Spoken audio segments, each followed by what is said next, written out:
and not like some were saying flouting government fund. They deserve public service excellence, and that's what was given to them. That's why, although there has been a decline in the reported number of COVID-19 cases, government is engaged to pursue its vaccination campaign in order to safeguard the health of its population. Mr. Speaker, sir, our vaccination campaign continues to be the backbone in our response against COVID-19.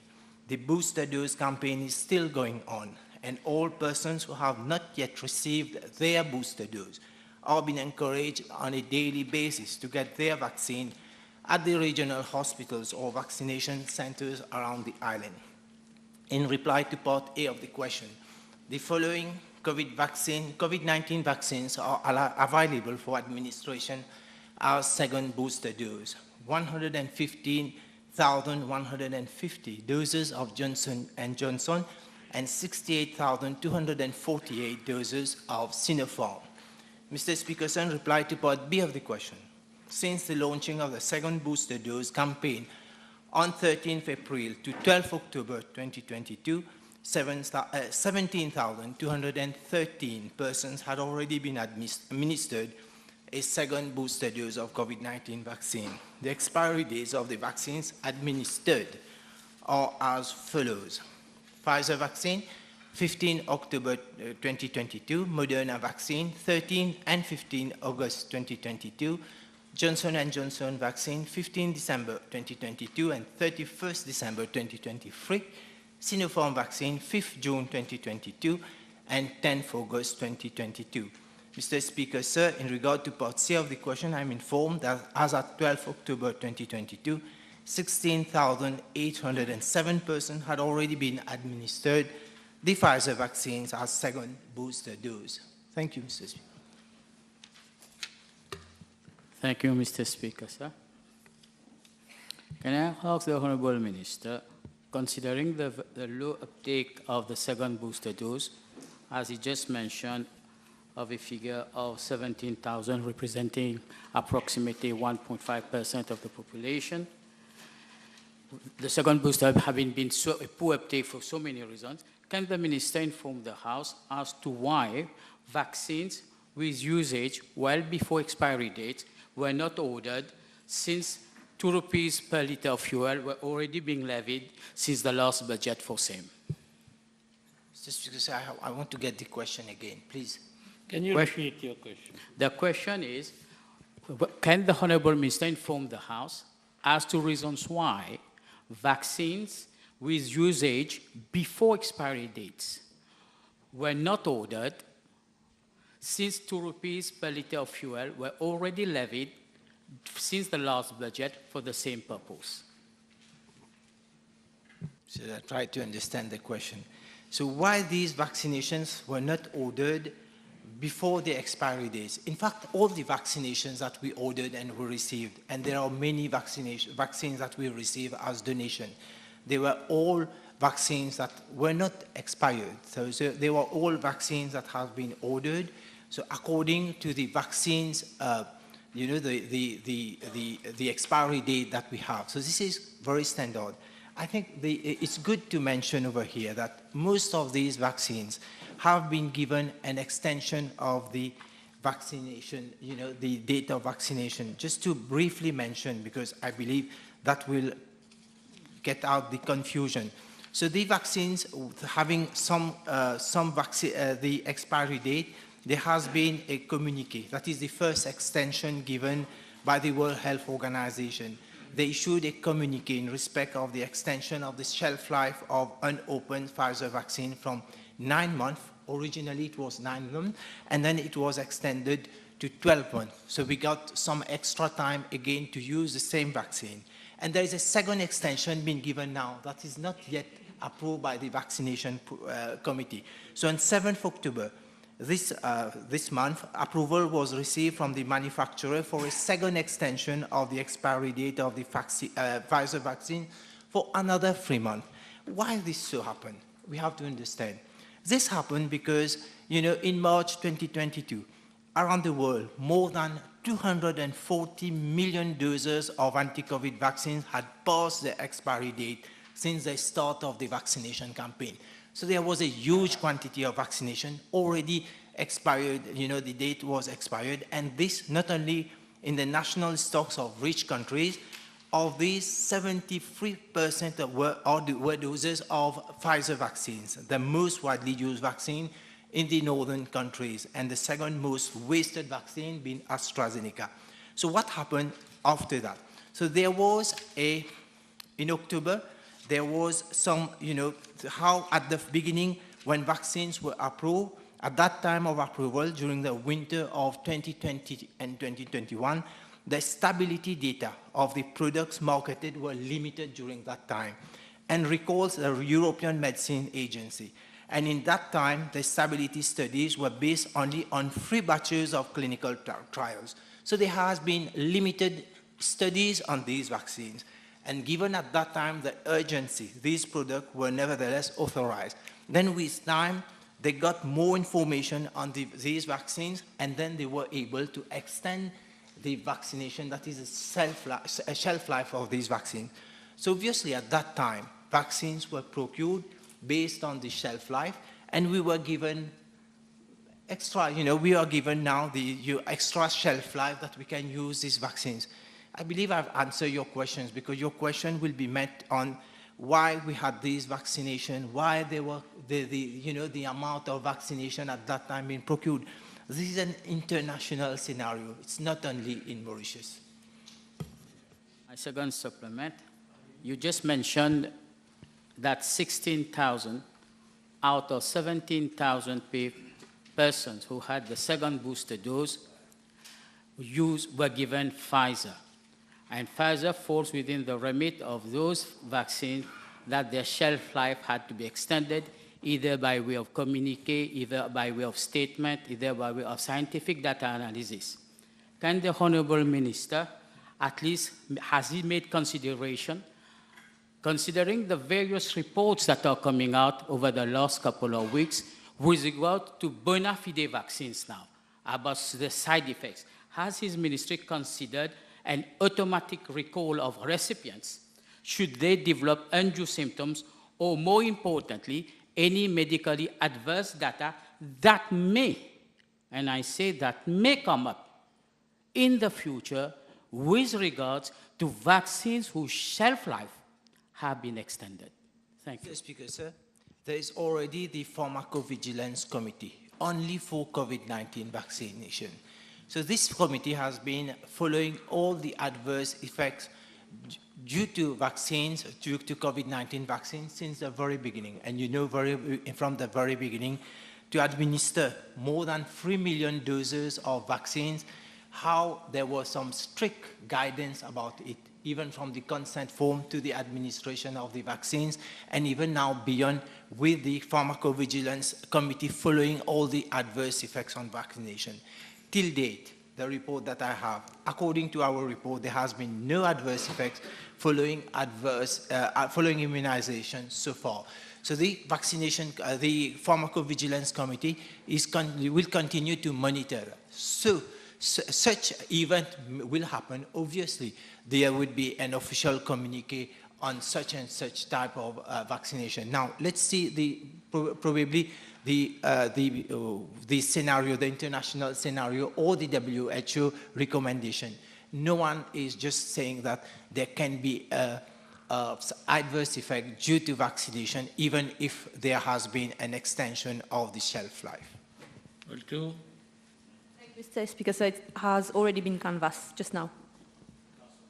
Honorable Team.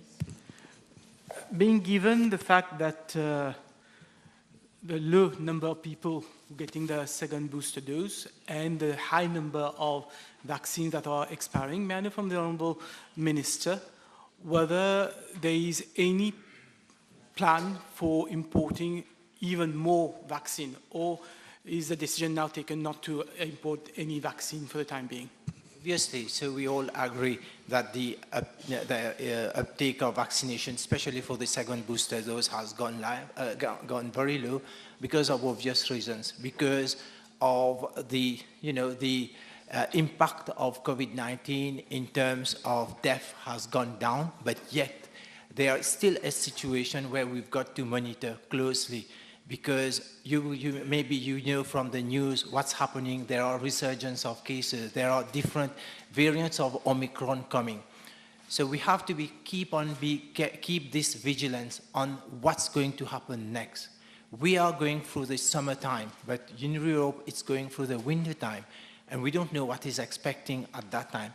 So probably, yes, we have to keep on encouraging people to do their second booster dose, keeping in mind that we are going through that phase, but we have to see what's going in Europe or in other countries where you may have a mutant or some other kind of variants which can be very infectious as well. We don't know what may happen. So it's very careful to monitor the vaccination, especially in what's happening in the international scenario. So let's just wait for some more time before we can rest assured that situation is going to be very calm. Last supplementary. Thank you, Mr. Speaker. For the reassurance of the general public and the health professionals as well, will the Honourable Minister table the WHO note and that of the manufacturers of respective mRNA vaccines, confirming the safe use of same past the shelf life dates? Thank you. Thank you, Mr. Speaker. Sir, in fact, I was expecting this question to be. I've already get it for table. Next question. B1013. Mr. Speaker, sir, I wish to inform the House that the decision for the construction of a retaining wall at Lalmani Street, Crèvecoeur, emanated from the complaints of the inhabitants after cracks were identified on the road. Subsequently, an investigation was carried out by the landslide unit of the National Infrastructure Division, which revealed a localized erosion of the road structure, probably seepage of subsurface water from the mountainous area and households, and any landslide issue was immediately ruled out by the experts. In order to mitigate further deterioration of the road, the NDU issued a works order to Square Deal Multipurpose Cooperative Society for the construction of a retaining wall of a stretch of 200 meters following a bidding exercise to the tune of 14.2 million. Mr. Speaker, sir, I would like to invite the honourable member to refer to the reply I made on 10th May 2022 to her question B554, in which the description of the project was given in details. I'm informed that the contractor is Square Deal Multipurpose Cooperative Society Limited, after having prepared the reinforcement works of site, mobilized on site on the 4th October 2022. Excavation works started on the 5th October. However, on Thursday, 6th October, the National Disaster Risk Reduction Management Center reported a case of road collapse at Royal Road, Crèvecoeur. Consequently, my ministry conducted an urgent survey at 8:30 p.m. to take cognizance of the nature of the problem and thereby advise the NDRRMC and residents on the precautionary measures required. The affected area, which consisted of 3 residential houses, were cordoned, and the residents were requested not to occupy their houses pending an in-depth assessment of the structural stability of the affected area and the houses concerned. Subsequently, 2 site visits on 7 October and 11 October 2022 were undertaken in the presence of the representative from the Special Mobile Force, the National Development Unit, the National Infrastructure Division, the Road Development Authority, the Central Electricity Board, the Central Water Authority, Mauritius Telecom, District Council of Pamplemousse, the consultant Lux Consult, and the contractor Square Deal. The purpose of the visit was to agree on the urgent remedial measures to be taken for restoring the level of safety on the affected site, pending the implementation of appropriate remedial works to reinstate the collapsed road. Mr. Speaker, sir, After in-depth technical discussions with all the stakeholders, the following measures were taken. Firstly, for the 3 premises at risk, the police and the NDRMC have sensitized the families to evacuate their houses, especially in case of heavy rainfall, and seek refuge at the Crèvecoeur Social Welfare Center. However, they refused to do so. Secondly, I'm also informed that discussions were held with the local police for transport facilities on 7 October 2022. And thereafter, the contractor is willingly providing transport facilities for the inhabitants who have to cover a longer distance to the bus terminal.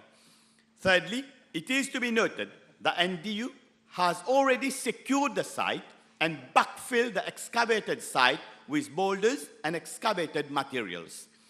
Fourth, rerouting of overhead CB cables and 3 CB poles have been completed. No issue has been reported with regard to the disruption in electricity supply and telecommunication services. Fifth, the contractor is presently working on the recommendation of the consultant. As such, the construction of the new road structure over a stretch of 50 meters with the integration all services will be completed by end of November 2022. However, it is to be noted that the construction of the remaining 150 meters will not be possible under the present works order for the following reason. Poor ground condition, which represent a high risk to the local inhabitants and workers. The current design for the retaining wall needs to be reviewed, warranting acquisition of private land, whereby resulting in significant increase in the scope and cost of the project. And lastly, the NDU will arrange for a full assessment and photographic survey of all houses within the surrounding of the affected area before engaging in other works. The National Infrastructure Division will conduct an in-depth survey of the whole area, and the police is providing regular patrol in the area. Mr. Speaker, sir, the response of the inhabitants so far has been positive to the action initiated so far. Thank you.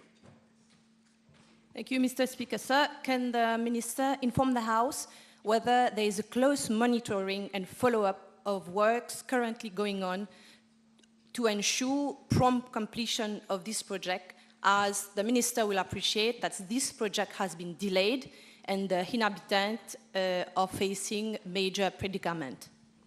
Yes, Mr. Speaker, I appreciate that there has been delayed in the project. As I've already replied in the last question on the 10th of May. And as I've already mentioned, there has been a series of different measures that has been taken by the police, by the National Infrastructure Division, by the consultant. The whole design is being reviewed, and those 50 meters where there has been, the road has collapsed will be completed by November 2022. And we, the engineers of the NDU, are permanently on site to ensure that these delays are respected. Thank you, Mr. Speaker, sir. I'd like to ask the Minister, he has mentioned about a survey being carried out. Can he confirm to the House that it is a geotechnical survey which is being carried out, and if yes, how long it's going to take, just to ensure that the inhabitants feel safe over there? Thank you. No, Mr. Speaker, sir, as I've said in my reply, that there was no need for geotechnical survey. Before we started the work, the landslide unit has already did a survey of the region. And ruled out any landslide issue. And what has happened, what has happened in Crèvecoeur is more erosion due to seepage of water. So not to endanger the stretch, this is why we are reviewing our structure, the structure of the retaining wall. In his reply, the Minister mentioned an in-depth survey for the whole region of Crèvecoeur. Can he give an indication of the expected date of completion of this survey, and whether this survey is intended to find a holistic approach for the various flood problems within Crèvecoeur? Mr. Speaker, sir, I've mentioned that the NDU is arranging for assessment and photographic survey of all the houses concerned. At this stage, we are only concerned with a survey regarding those 200 meters where there is a problem regarding Lalman Road. But obviously, as a matter of policy, wherever there is water accumulation problem, the LDA is considering a holistic approach to remedy the problems. Next question. B 1014. Monsieur le Président, le contrat de prêt entre la République de Maurice et l'AFD a ainsi été... excusez-moi. Je remercie l'honorable membre pour sa question. En 2020, la pandémie de la Covid-19 a frappé le monde entier sans exception. Maurice n'a pas été épargné et nous avons dû nous confiner à 2 reprises. Cette sombre période a été marquée par de grandes incertitudes tant au niveau national qu'international. Dans ce contexte, le gouvernement, sous le leadership de notre Premier ministre, a pris les promptes et courageuses décisions pour faire face à cette crise d'une magnitude jamais observée. Notre première et principale priorité était de protéger les moyens de subsistance de tous les Mauriciens avec une attention particulière pour les personnes les plus vulnérables. Pour atteindre l'objectif fixé, l'une des actions clés du gouvernement a été l'introduction et la mise en œuvre rapide du Wage Assistance Scheme, du Self-Employed Assistance Scheme et du Self-Employed One-Off Grant.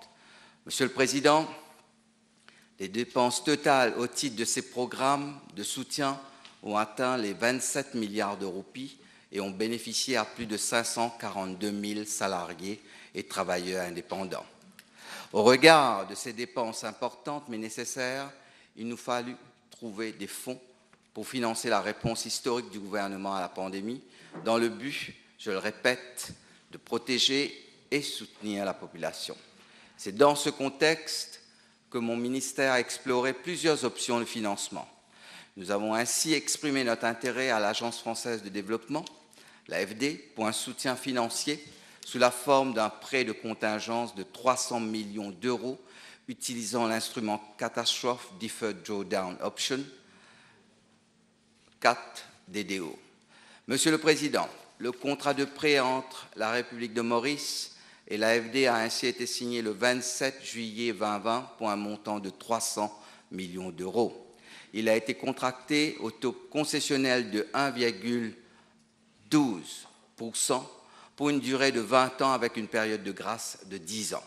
L'objectif du prêt est de mettre en œuvre un programme consistant à améliorer notre résilience économique et sociale ainsi que la gestion des catastrophes sanitaires et naturelles à Maurice. Maurice ayant réalisé toutes les actions préalables, le montant total de 300 millions d'euros a été déboursé en une seule tranche le 30 juillet 2020.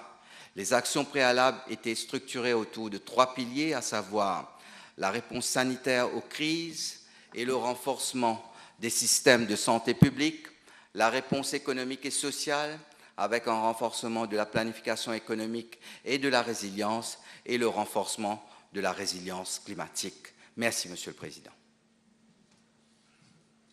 Monsieur le Président, l'Agence française de développement finance et accompagne des milliers de projets dans une centaine de pays, et ce prêt exceptionnel accordé à Maurice traduit l'engagement de l'AFD, mais cet engagement implique, j'en suis certain, une responsabilité de notre pays de fournir des rapports d'avancement avec des indicateurs de réalisation des différents projets financés.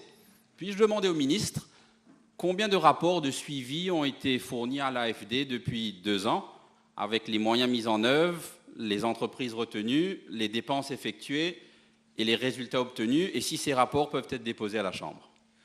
Monsieur le Président, encore une fois, je remercie l'honorable membre de sa question. Il peut comprendre que je n'ai pas toutes ces informations disponibles avec moi, mais je serai heureux de déposer à la Chambre les informations concernant les différents rapports proposés et envoyés à l'AFD. Make sure your supplementary question aimed at having clarification. Continue. Le ministre a mentionné le taux d'intérêt avec une période de 10 ans, qui est une période de moratoire, si j'ai bien compris. Donc, le remboursement commencera en janvier 2031 jusqu'en décembre 2040. Et selon les calculs, il s'agit d'une somme de 15,5 milliards de roupies qui sera à être remboursée, en considérant le capital et les intérêts. Puis-je demander au ministre s'il a déjà travaillé un plan de financement, de remboursement de cette dette extérieure, ou s'il a signé cet accord en laissant à son successeur d'après la charge de planifier le remboursement? Cette question, il est vrai, est importante parce qu'en tant que ministre des Finances et en tant que gouvernement responsable, à chaque fois qu'on fait des prêts, il y a les deux côtés d'un contrat.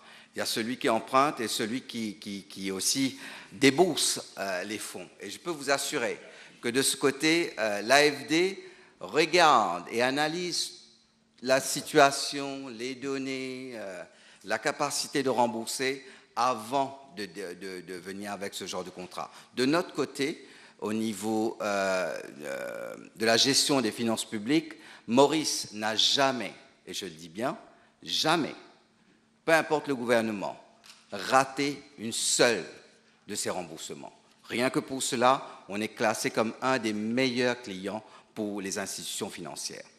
Donc oui, on a travaillé dessus et ce ne sera pas un problème pour Maurice de rembourser. Next question, Mr. Rabin.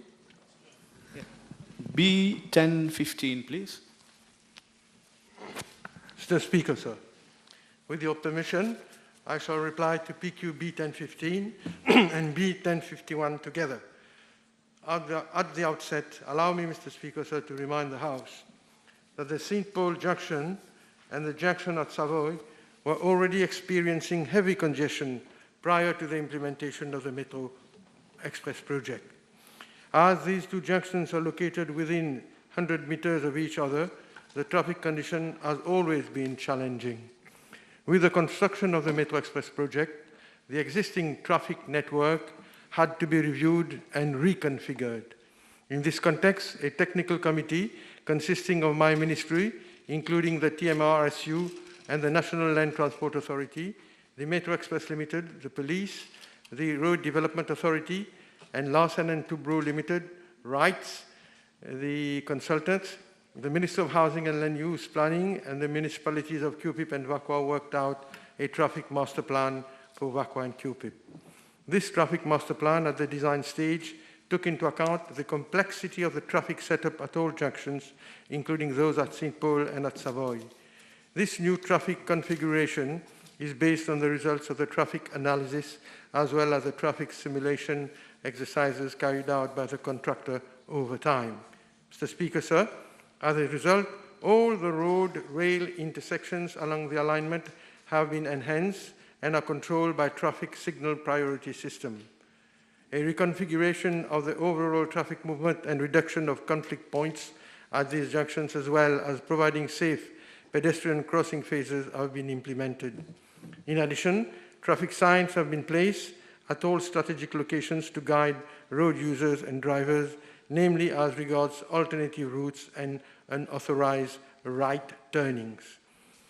Prior to the launching of Phase 2C of the Metro Express project, that is, the launch operation of the Metro Express proceeding from Phoenix to Cupip, flyers on the new road configurations were distributed to road users, drivers since the third week of September 2022, and the distribution was intensified on the week prior to the official launching. The new road configuration was advertised on the social media as well. In addition, on Friday, 7 October 2022, prior to the launching of Phase 2C, the Metro Express Limited, together with the police, communicated this new traffic configuration on the MBC TV. Sir, drivers and road users are taking some time to get used to the new traffic configuration. It has been observed that the traffic congestion in the center of Vakwa is exacerbated due to the fact that drivers are not complying to the traffic instructions on the information panel and the traffic signs. Some drivers, especially at the CB junction and the St. Paul junction, were engaging into banned right turn movements. And in addition, road user drivers are not fully using the alternative roads as indicated on the information panels. Mr. Speaker, sir, any new traffic configuration put in place has to be monitored, further assessed and fine-tuned. In view, therefore, as from Monday, 10th of October 2022, the TMRSU and the Metro Express Limited, together with the Municipal Council of Vakwa Phoenix, the police, the TMRSU, Larsen & Toubro, RIDES and CAF conducted several technical meetings, site visits and monitoring of the junctions at St. Paul and Savoy, from the Vakwa police station straight to the Savoy cinema and from La Cavéenne to the Vakwa CB office to look into other possible traffic measures to improve the fluidity of the traffic at this location.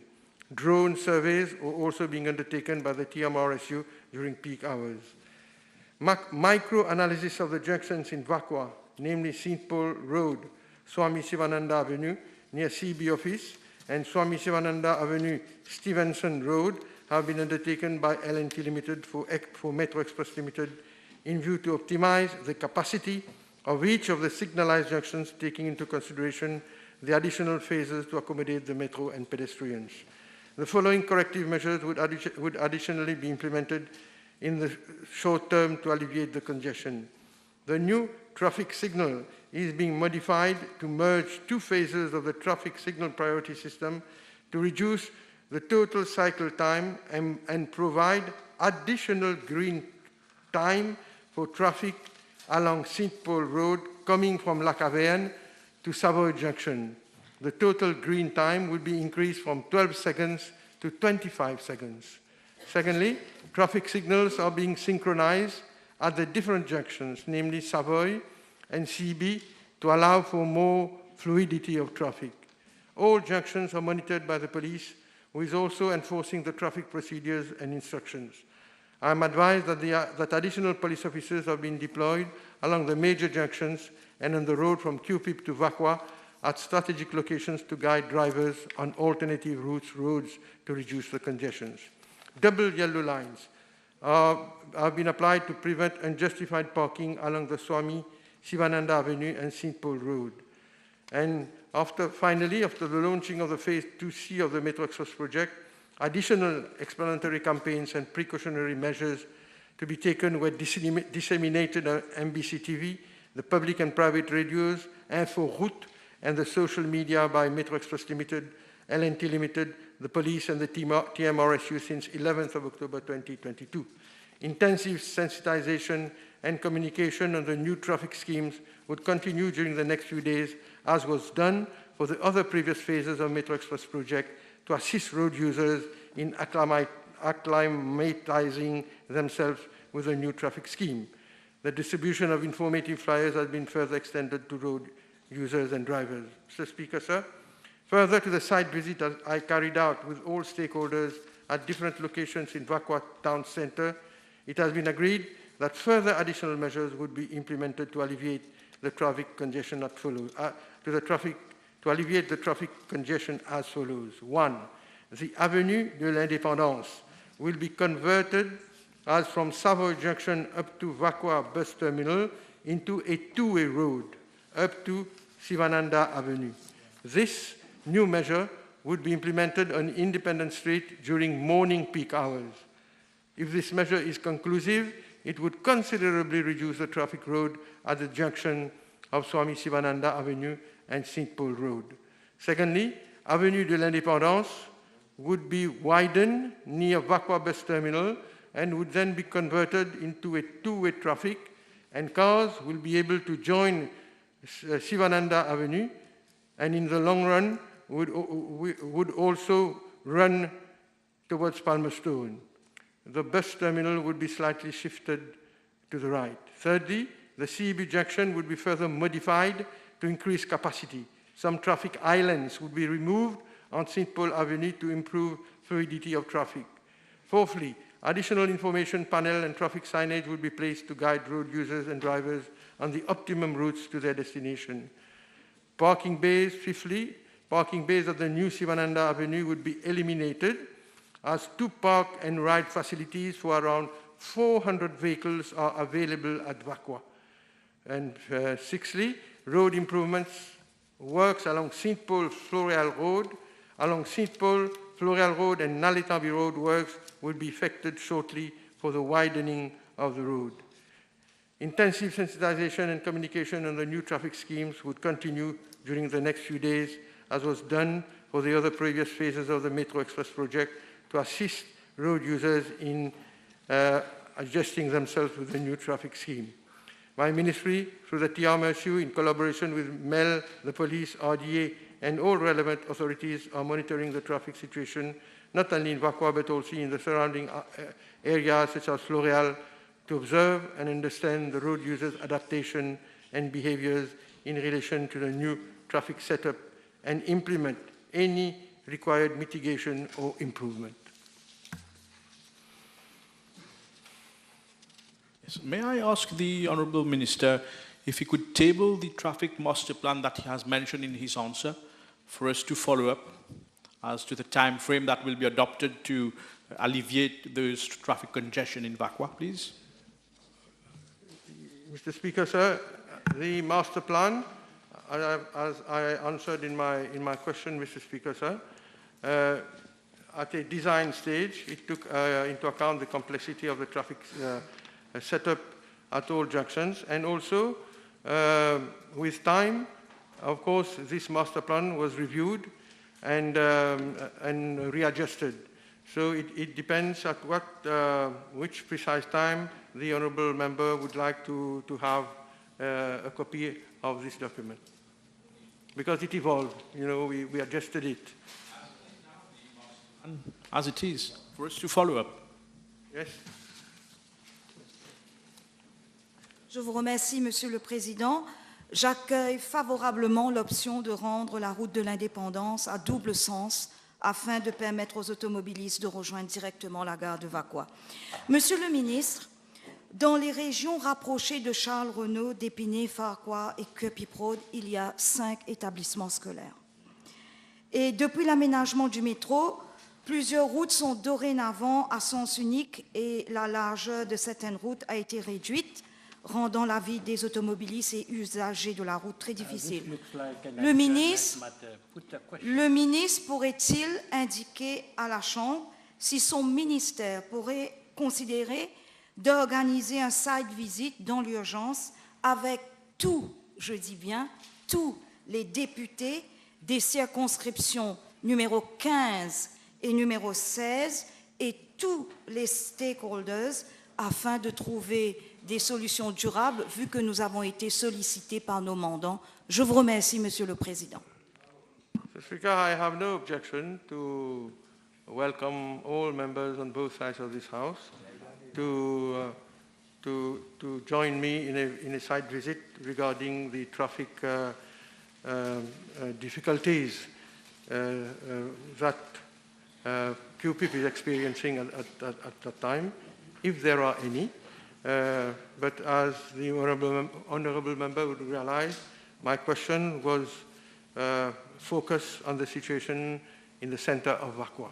So either she comes with a substantive question with regard to QPIP, or we can think about this future visit to QPIP to have a look at the possible solutions in case there are the congestion to which she made reference.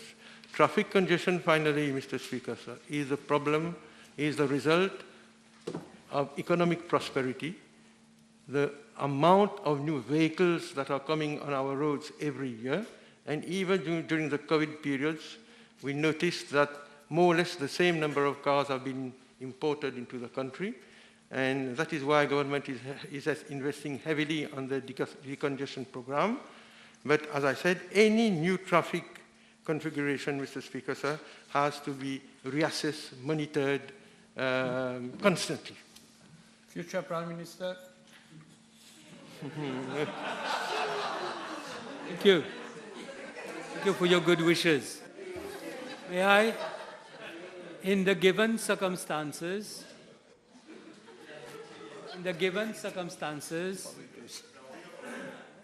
Can the minister, honorable minister, consider the police presence at all times to be able to monitor the traffic and see to it that there is fluidity at the center of Aqua? I'm so sorry, Mr. Future Prime Minister. Can you please repeat your question? He said. Yeah, sorry. Thank you for your good wishes. In the given circumstances, can the minister consider the presence of the police to monitor the fluidity of the traffic? Yes. Because at all times this is the best solution until the master plan works. No, this is a perfectly relevant question, Mr. Speaker, sir. As many police officers we have on our roads, especially during peak hours, of course, this would alleviate the difficulties of the traveling public and the drivers. As I just said, yes, Mr. Speaker, sir, I personally organized a site visit in this region, and we were accompanied by many police officers. And in fact, this new measure that we are taking, making of Independence Street a two-way traffic road, as I said, is being done on a pilot basis.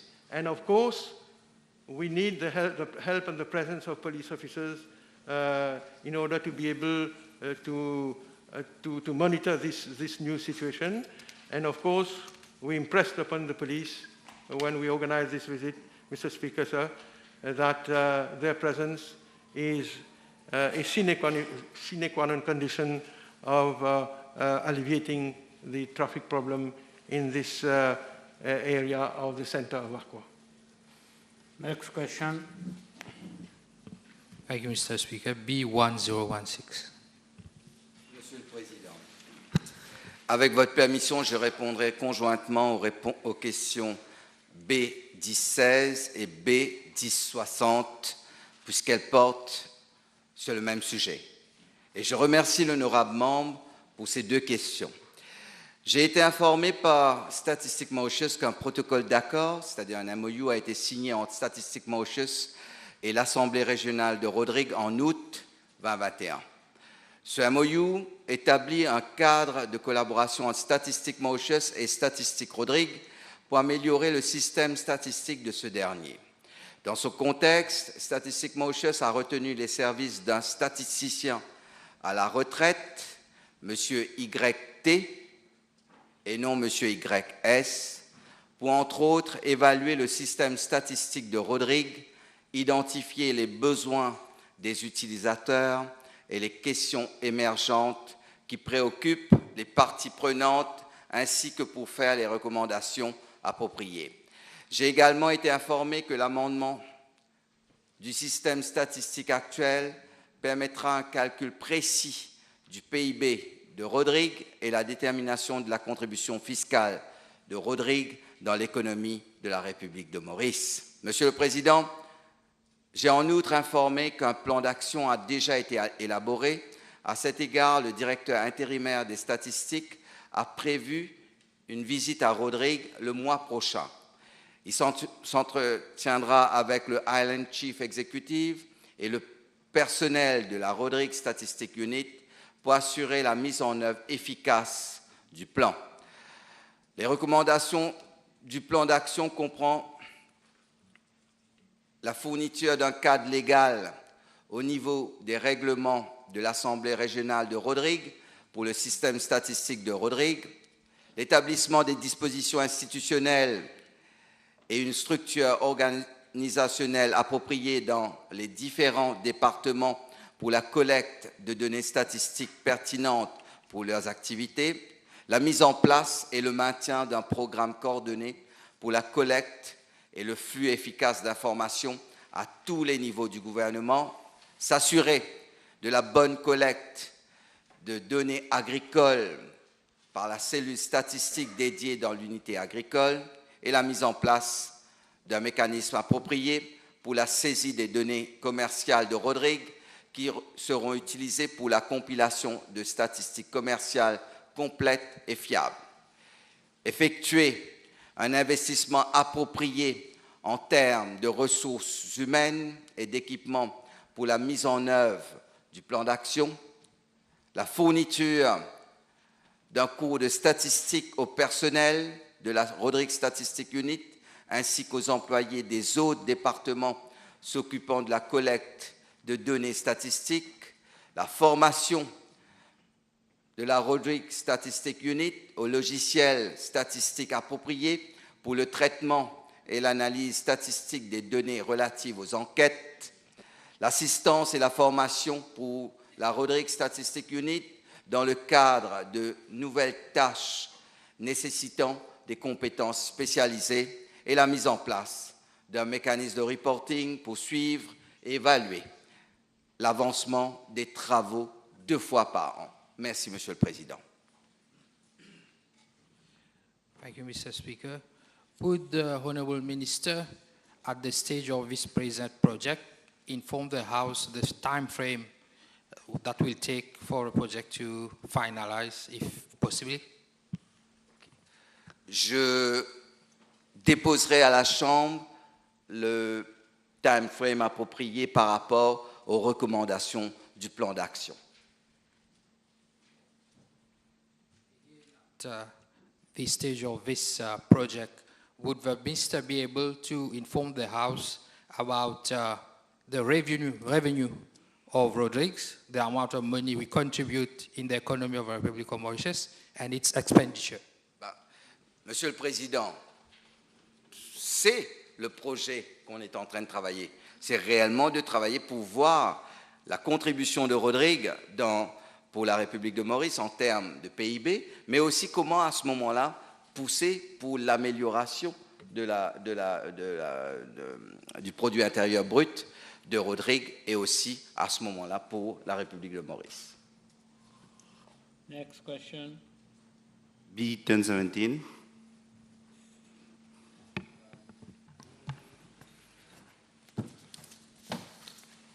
Mr. Speaker, sir, I am advised that previously the traffic center of Pointe aux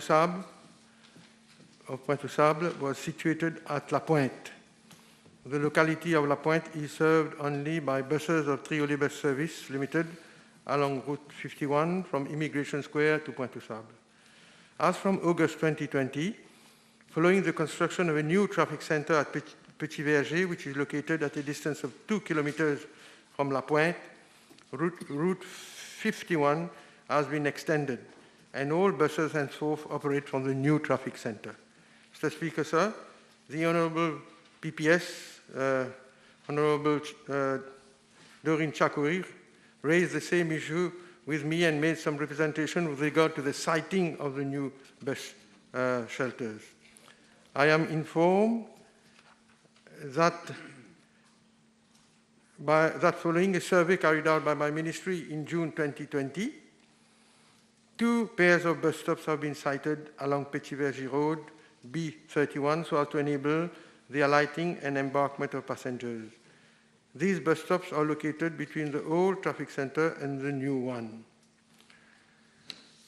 With regard to the construction of 4 bus shelters at the mentioned bus stopping places, I am apprised that following the survey, the land requirement has already been identified. However, in view of budgetary constraints, the bus shelters could not be fixed last year. My ministry has initiated actions for the construction of these bus shelters during this financial year.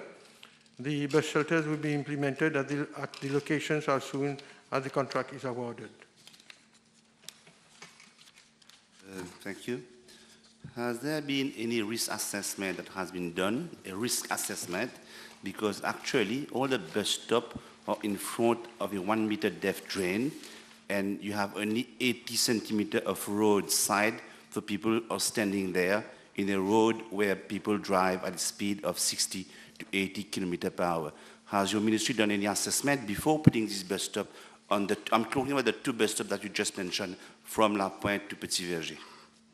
Well, Mr. Speaker, sir, if the honourable member is suggesting that mitigation measures need to be taken, I will gladly consult the TMRSU and pass on the comments that have been made by the honourable member with a view to see if any corrective measures have been taken, will be taken in need of changing the site of these bus stops. It will be up to the experts to finally inform us whether we should proceed with the bus shelters at these bus stops or change the location of the bus stops. Additionally to the survey that you just mentioned, can I know whether the survey really determined the needs of the inhabitants, the requirement of the inhabitants, because most of these bus shelters are very far away from the residential building, and it's very far, the walking distance from the residential area to the bus shelter is quite far. And will you consider as well to add one additional bus shelter next to London Supermarket? The suggestion by the Honourable Member will be addressed by the TRMSU, the Speaker, sir, and it will be up to the Traffic Management Safety Unit to finally take the decision. If what the Honourable Member is proposing is reasonable, I see no reason why the authorities would not consider that proposal. Next question. B1018. Mr. Speaker, sir, in September 2019, my ministry came up with the new consolidated consumer protection scrap metal regulations to make provision for 2 types of permits and 2 types of licenses in the scrap metal sector, namely the scrap metal collector permit, which is issued to scrap metal collectors for the collection and sale of scrap metal, the scrap metal carrier permit, which is issued to scrap metal carriers for the transportation of same, the scrap metal dealer license, which is issued to scrap metal dealers to allow for buying and selling of scrap metal, and the scrap metal exporter license. As at 13th of October 2022, there are 21 scrap metal dealers registered with the ministry. I'm tabling the list of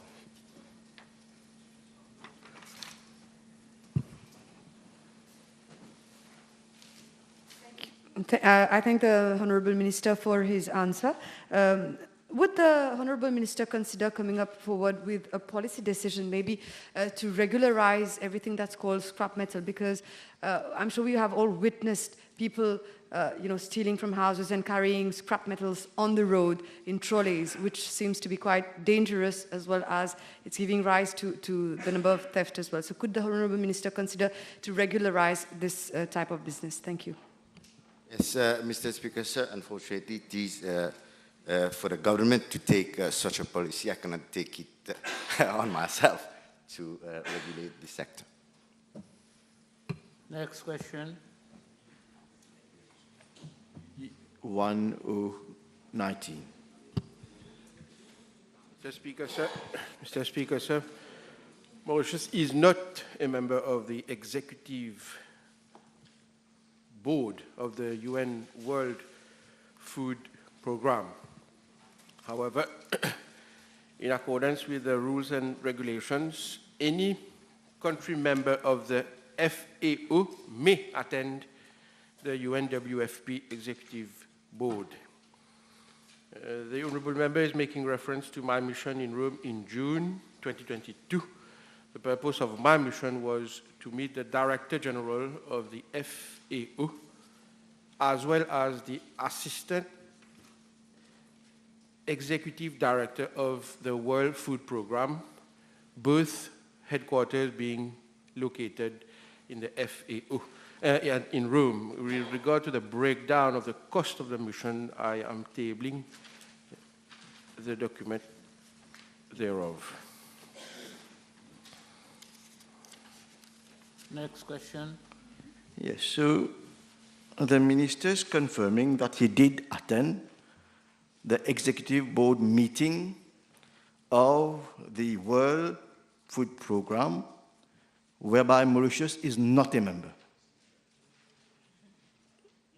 And can I know for what reason?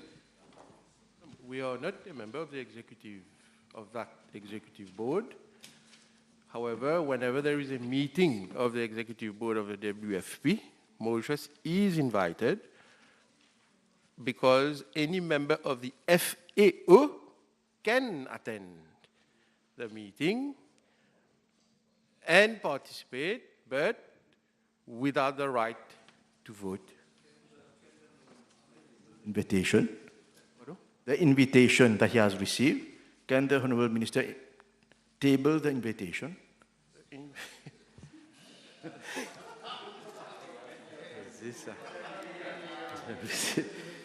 The invitation was sent to our mission in Paris under cover of a note verbal, correspondence from the WFP.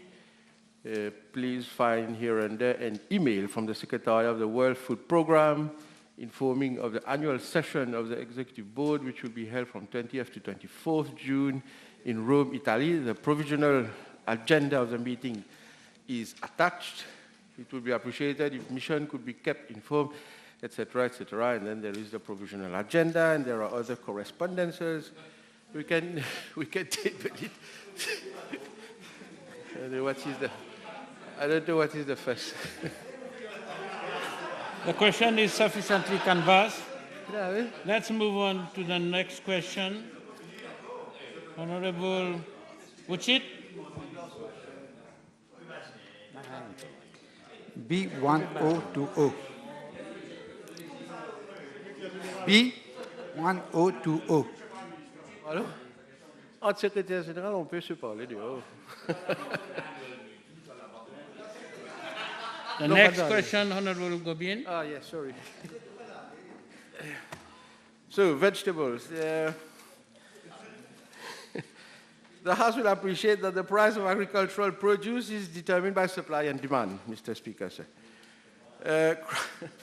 Crop production and volume of supply will vary according to season, and of course, wholesale price is dependent on available volume at a particular time, grade, and quality of produce. There are periods of low and high availability of produce, which lead to fluctuations in prices, and fluctuations also happen as a result of higher markup charged by the wholesaler or distributor, as well as the retailers. The gap may be attributed to reasons such as transport, labor, allowance for losses due to spoilage and unsold quantum of produce, as well as the cost of distribution to increasing number of retail outlets. This adds up to the whole distribution chain, which is reflected in the retail price. With respect to part A of the question, crop production is planned so as to address the issue of erratic supply. In that respect, a planned production committee has been set up and is chaired by the senior chief executive of the Ministry of Agro-Industry. The extension services of the Food and Agricultural Research and Extension Institute is responsible to monitor the level of production across the country. The principle of availability, affordability, and sustainability has been adopted by the said planned production committee, and I believe the result is visible. My ministry is also working extensively to train farmers and SMEs to undertake agro-processing to increase the shelf life and to add value to their produce. This is clearly visible by the increasing number of SMEs operating in the agro-processing sector. The House will appreciate the increase in the number of sheltered farms in the country, and this has led to better control of pests and diseases, leading to, in turn, higher yield and quality. With regard to part B of the question, I wish to inform the House that the operation of the national wholesale market has been attributed to the Agricultural Marketing Board. The objectives of the national wholesale market are A, the creation of a modern marketing infrastructure for the handling of fruits and vegetables, which would be compliant with relevant legislation, agricultural and food norms and standards. B, to improve the financial livelihood of the planters. C, to provide quality produce at an affordable price to the consumers. And D, to ensure more transparency and traceability of the source of agricultural produce traded thereat. The building has already been handed over to the Agricultural Marketing Board. There are a few outstanding works to be completed, and these are currently underway. The national wholesale market would start full operations once these outstanding works are completed. I am hopeful that by the end of this year, the operations will be launched.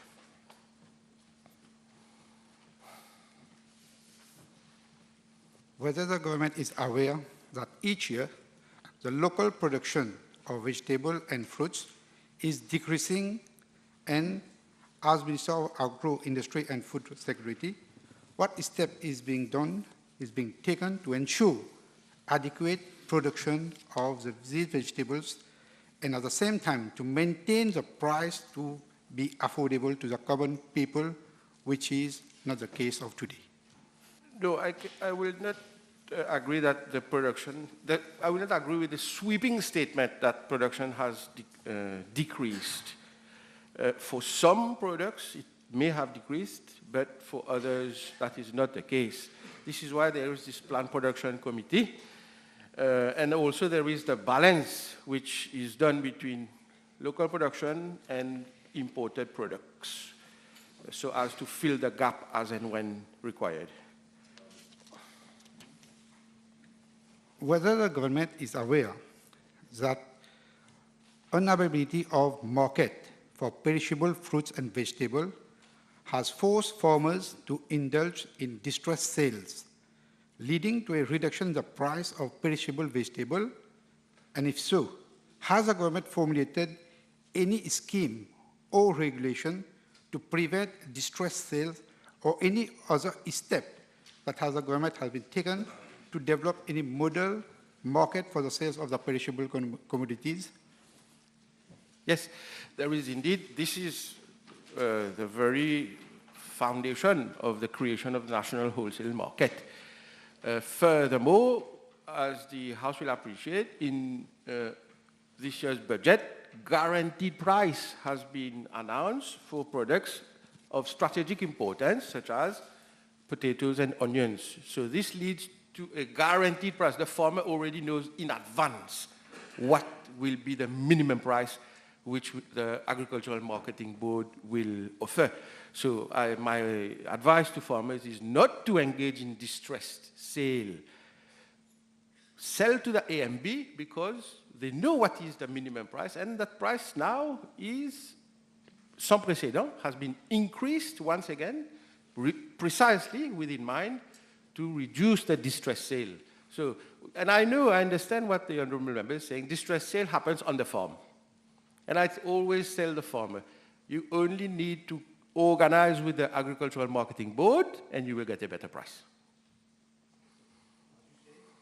As you just said, whether the government envisage to open more warehouses to store both imported and local products?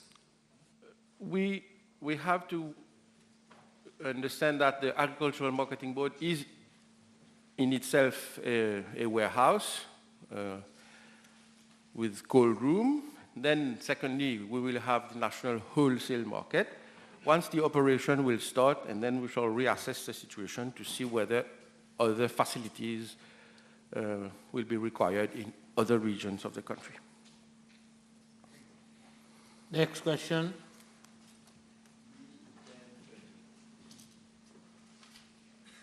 Nganu. Mr. Speaker, sir, the official residence for use by the High Commissioner situated at Bramham Gardens in London is owned by the government of Mauritius. The property, which was purchased in 1984, had several issues relating to the heating system, electrical installations, and lately with the piping network dating back to several decades, leading to recurrent water leakage. In 2019, it was decided to proceed with major refurbishment works on the property. The High Commissioner was therefore relocated to a rental accommodation at a monthly rent of 7,735 UK pound sterling.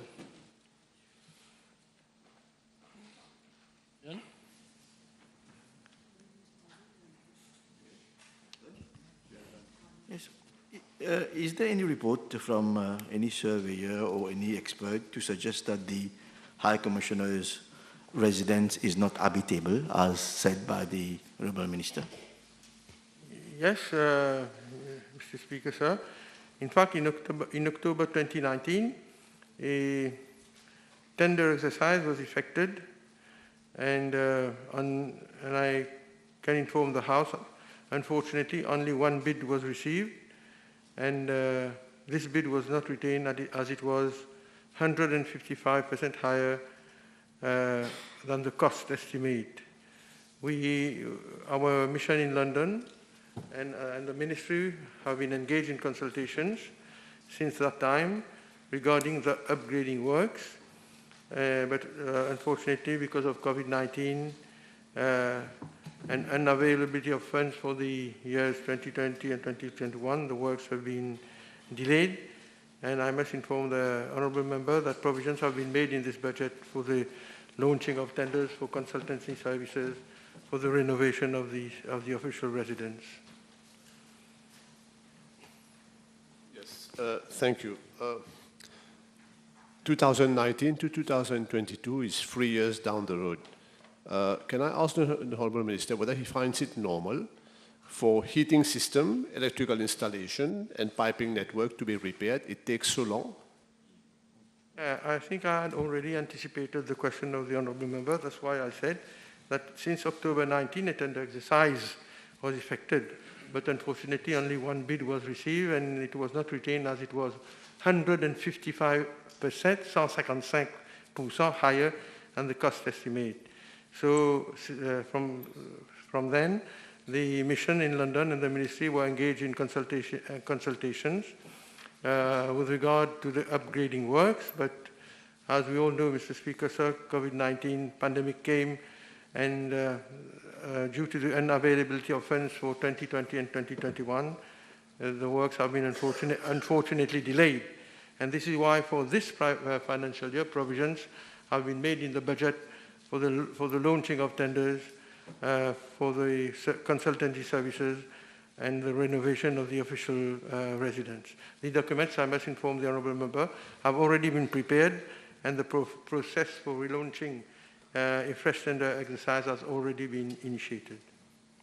Question sufficiently canvassed. Table is advised that PQB 1022, B1059, B1063 have been withdrawn. Next question. B1023. Mr. Speaker, sir, one of the core functions of the Special Education Needs Authority is to register special education needs institutions, their teaching and non-teaching staff, as well as any other resource persons working thereat. In this context, a call for registration of all SEN institutions and their staff was launched on the 16th December 2021. The Special Education Needs Authority also constantly reminds all SEN institutions that they need to get all their staff duly registered with the authority in accordance with Regulation 3 of the SENA, Registration of the Special Education Needs Institutions, Regulation 2021, GN number 28 of 2021. Mr. Speaker, sir, I'm informed that the Society for the Welfare of the Deaf had recruited their orthophonist on the 2nd May 2022, but did not inform SENA about this recruitment. It is only after the occurrence of the deplorable incident, which was reported at the School for the Deaf, that the authority was made aware of this recruitment. The onus for informing the Special Education Needs Authority of any recruitment and to seek registration thereof rests upon the NGO or institutions as per the regulation referred. Sachant que la Special Education Needs Authority Act a été proclamé depuis 2018, l'honorable ministre peut-elle nous dire quand est-ce que le directeur a été recruté et quelle est son expérience dans l'éducation spécialisée?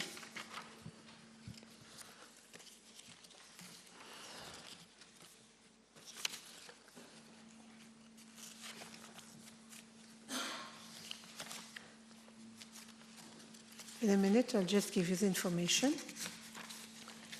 The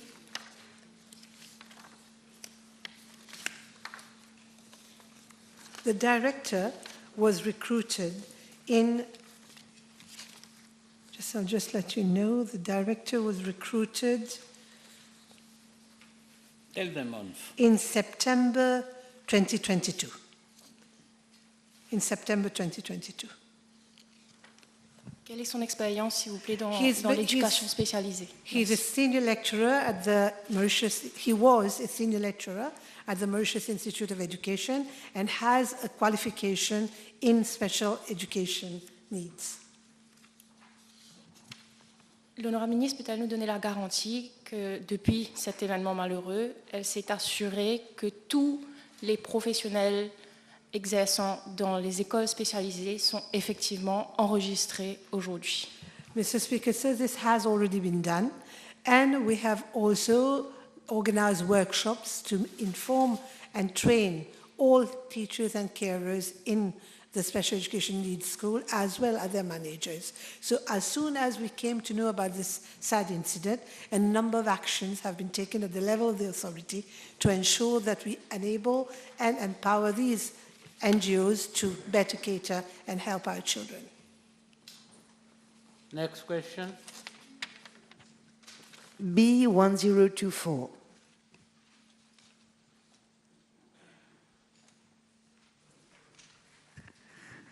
Mr. Speaker, sir, I'm informed by the Wastewater Management Authority that the CHA Chamarel comprises 2 blocks with a total of 9 houses each. I'm further informed that complaints have been received regarding the problem of overflow at the site. Under the current system, the domestic wastewater and surface runoff of the residential CHA units drain into an existing septic tank located at the backyard of one of the inhabitants. The overflow of the effluent from the septic tank onto a state land has been the cause of the complaints. Even though the CHA Chamarel site is not managed by the Wastewater Management Authority, the latter has provided assistance through pumping of the septic tank on several occasions to mitigate sanitary and environmental nuisances. Mr. Speaker, sir, site inspections were carried out by the Wastewater Management Authority in June 2019, and recommendations were submitted on the way forward in July 2019 to the District Council of Black River. One of the recommendations was to identify a plot of land so as to construct a new on-site wastewater disposal system. In view of complaints received and delay encountered in the implementation of the project, a high-level meeting was held on 8 September 2021 at the District Council of Black River in the presence of honorable members of the National Assembly of Constituency number 14, representative of the Ministry of Health and Wellness, the Ministry of Finance, Economic Planning and Development, the Ministry of Housing and Land Use Planning, and the Wastewater Management Authority. At a meeting, the Wastewater Management Authority was requested to consider wastewater connection of the concerned houses at CHA Chamarel.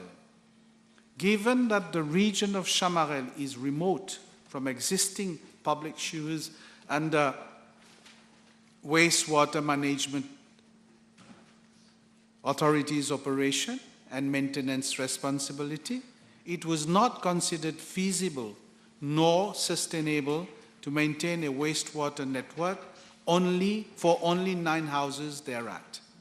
It was thus proposed that the Wastewater Management Authority would construct an on-site wastewater disposal system at Cité CHA Chamarel, and it would operate and maintain it with the financial contribution of the District Council of Black River and the Ministry of Housing and Land Use Planning.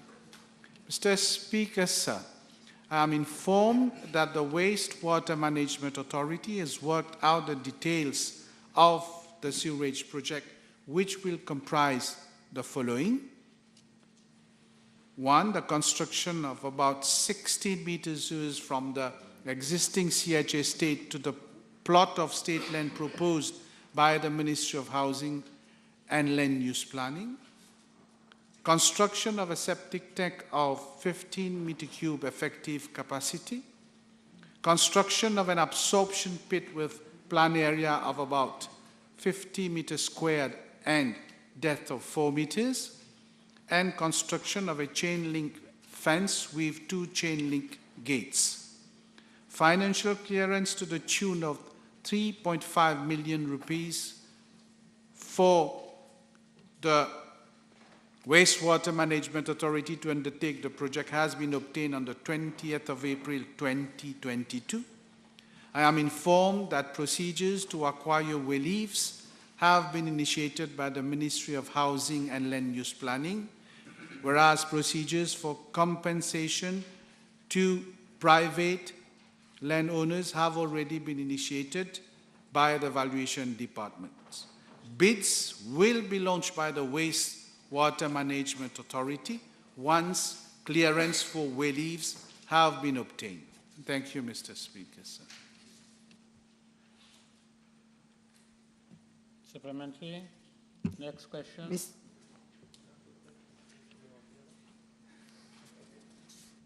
Next question.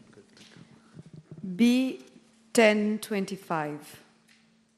Mr. Speaker, sir, taking into consideration the high prevalence of non-communicable diseases in Mauritius and the toll it takes on the population in terms of comorbidities and deaths, the Honorable Prime Minister made the fight against NCDs one of the top priorities of this government.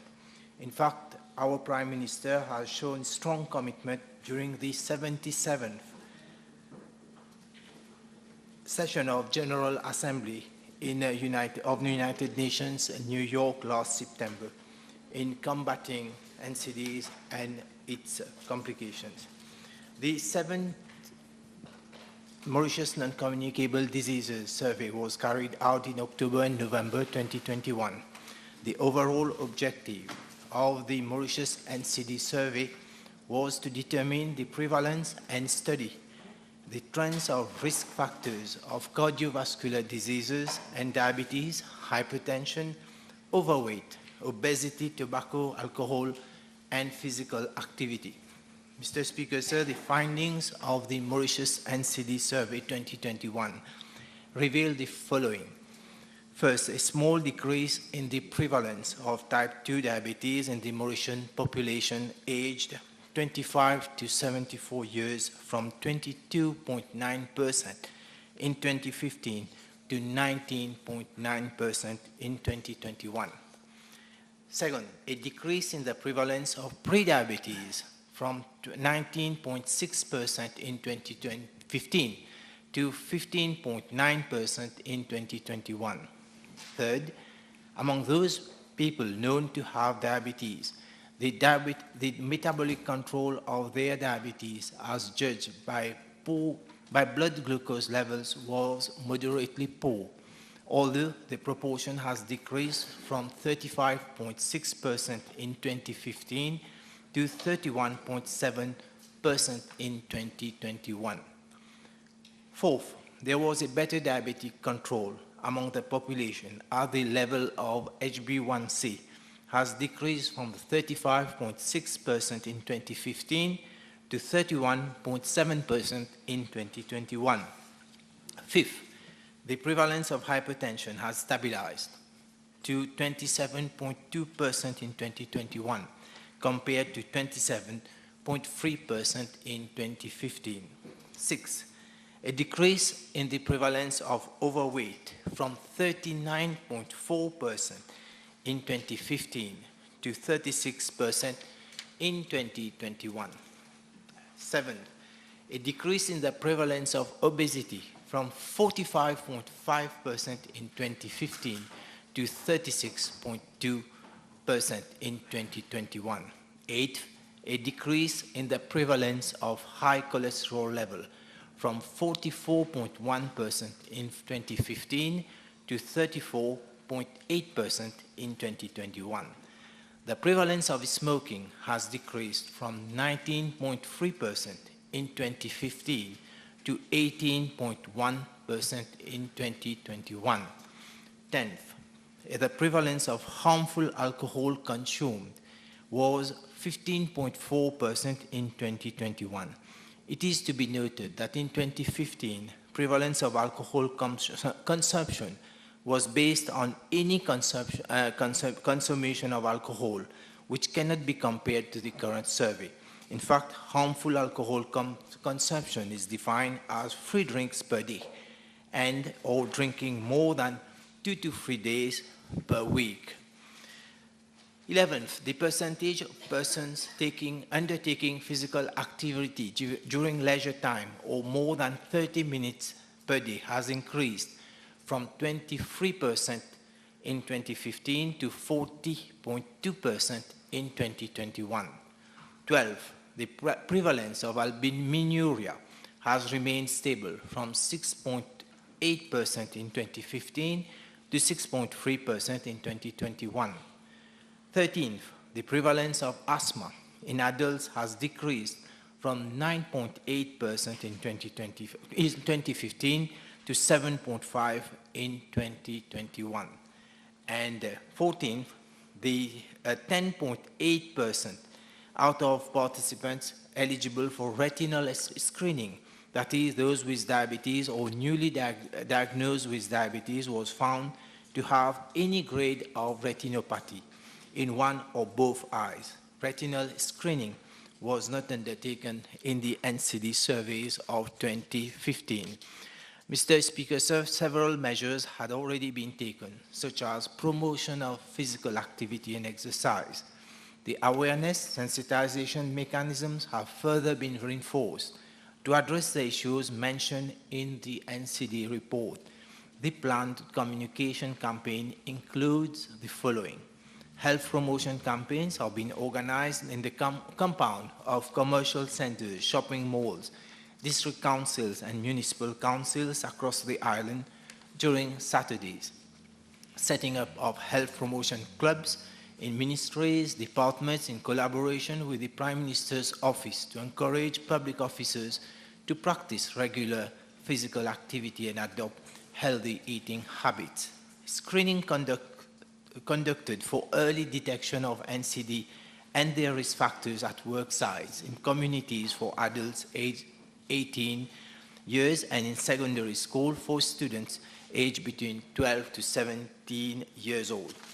Sensitization and health education campaigns throughout TV and radio programs. TV programs named Priorité Santé is being broadcast every week for 26 minutes. Special TV program known as Tout Correct is being mounted in collaboration with the Prime Minister's office with the aim to sensitize the population on NCD and to decrease the number of people suffering from NCDs. Another TV program named Minute Santé based on nutrition and healthy lifestyle will be introduced. A new radio program named Mauritius Con ou la Santé will be aired in Creole and Bhojpuri language. So these are the measures that has already been taken. Thank you, Honorable Minister. Can the Honorable Minister inform the House of the different stakeholders which participated in the NCD survey? Yes, Mr. Speaker, sir.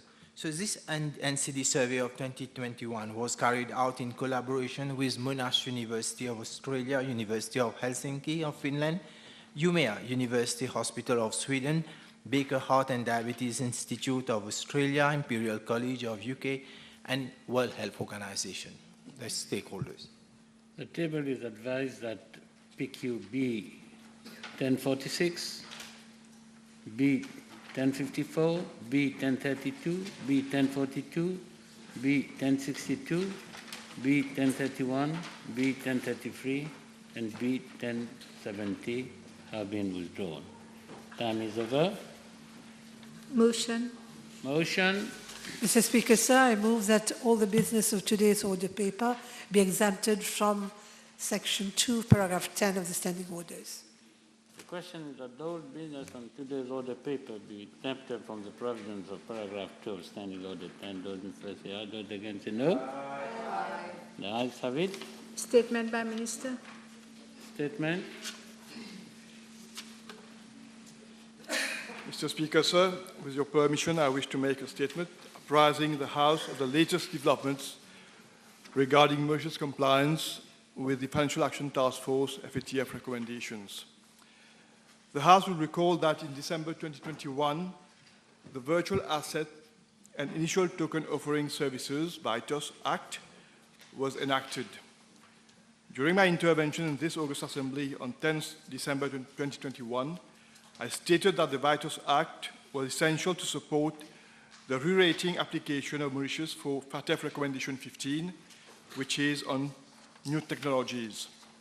Today, 10 months later, I'm pleased to announce the House that Mauritius has been successfully upgraded to largely compliant on this recommendation at the Eastern and Southern Africa Anti-Money Laundering Group, ESAMLAG, meetings held in Livingstone, Zambia in September last. With this technical compliance upgrade, Mauritius is now compliant, or largely compliant, to all the 40 FATF recommendations.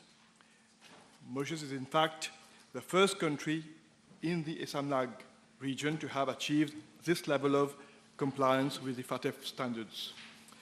Mr. Speaker, sir, I wish to also to inform the House that in addition to the technical compliance upgrade, the ESAMLAG Council of Ministers has also adopted a project proposal from Mauritius for the development of an International Cooperation Review Group ICRG toolkit and methodology. Mauritius had, in fact, with the support of the EU AML-CFT Global Facility, developed and presented a concept note for the task force to start the project. The project will, in a good spirit of cooperation and collaboration, support countries in the ICRG process by utilizing the experience gained by Botswana, Mauritius, and Zimbabwe. With the aforementioned progress, Mauritius is now in the top tier of technically compliant jurisdictions. This demonstrates that Mauritius remains a credible and trustworthy jurisdiction. In this regard, having set up the necessary frameworks, the government is pursuing its initiatives to maintain Mauritius as an international financial center of repute. Mr. Speaker, sir, before I conclude, I would like to thank the Honourable Prime Minister, who himself chaired the Inter-Ministerial Committee on Anti-Money Laundering and Combating the Financing of Terrorism, AML-CFT, the members of the core group for AML-CFT, the members of the National Committee on AML-CFT, as well as the staff of my ministry and other relevant competent authorities for their collective efforts in bringing our framework in line with international standards and best practices. Thank you, Mr. Speaker, sir.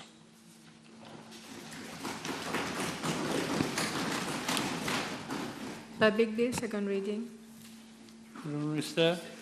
Mr. Speaker, sir, I move that the Mauritius Food Standard Agency Bill be read a second time. Mr. Speaker, sir, it's my honor and privilege to bring to this House the Mauritius Food Standards Agency Bill 2022. You will recall that on 5th July, the Food Bill 2022 was enacted to replace and repeal the Food Act of 1998. The Prime Minister, Honorable Pravin Kumar Jagannath, during his speech at the annual gathering of the heads of state and government group for the prevention of non-communicable diseases in New York last September, reaffirmed the commitment of government to introduce the Mauritius Food Standards Agency Bill to promote better food safety and nutrition in Mauritius. Mr. Speaker, sir, the Food Act 2022 is a legislation which ensures the safety and nutritional quality of food available on the market. The enactment of the Food Act 2022 has paved the way for the introduction of innovative and forthcoming measures regarding safe food of nutritive value. The Food Act 2022 and the Mauritius Food Standards Agency Bill 2022 will complement each other. In fact, the Mauritius Food Standards Agency will be the think tank regarding the safety and nutritional quality of food available on the market. The ultimate goal being to ensure that people can trust that the food they buy and eat is safe. The Mauritius Food Standards Agency, the MFSA, will act as a one-stop shop cutting across the whole food supply chain from production to consumption. The MFSA will ensure that information regarding food safety and nutritional value of food are available both to food business operators and the population. It will act primarily as an advisory group body assessing and proposing food standards for adoption, as well as coordinating and reviewing the food control system. For instance, it can initiate researchers to assess the level of pesticide residues, which is known to have an incidence on the development of cancer in humans in fruits and vegetables. Based on the findings, it can provide scientific and technical advice to the Ministry for policy decision. The Mauritius Food Standards Agency Bill proposes a regulatory framework using as benchmarks legislative guidelines developed by the Food and Agricultural Organization and the World Health Organization, especially through the document Assuring Food Safety and Quality Guidelines for Strengthening National Food Control Systems. The regulatory framework of the MFSA will also consider food standard agency frameworks established internationally, including those of Australia, New Zealand, India, the European Union, and member states. Mr. Speaker, sir, the Prime Minister, Honorable Pravin Kumar Jagannath, announced in the Government Programme 2020-2024 that a Food Standards Agency will be established. A legislative framework to govern this agency was worked out by a technical working group of my ministry. Members of the technical working group consisted of officers of my ministry well-versed in food safety and nutrition, including officers of the Head Inspectorate Cadre and Nutrition Department. This legislative framework was prepared with the assistance of Dr. Dennis Bitnich, an Australian consultant appointed by the World Health Organization. He is the same consultant who was assigned the responsibility of drafting the Food Bill 2022 and was in Mauritius in August. He acted as a resource person in a workshop organized by my ministry targeting all stakeholders of the food business, be it producers, importers, exporters, representatives of consumers, as well as small businesses, to give their views on the forthcoming food regulations. We have already started a communication campaign focusing on the educative aspects to explain the new food law as well as the mandate of the Mauritius Food Standards Agency to all stakeholders. In the budget 2022-2023, provisions have been made for the setting up of the MFSA, and funds to the tune of 1 million rupees have been provided in relation thereto. Mr. Speaker, sir, the Mauritius Food Standards Agency will develop standards and procedures pertaining to the certification of halal and vegetarian food.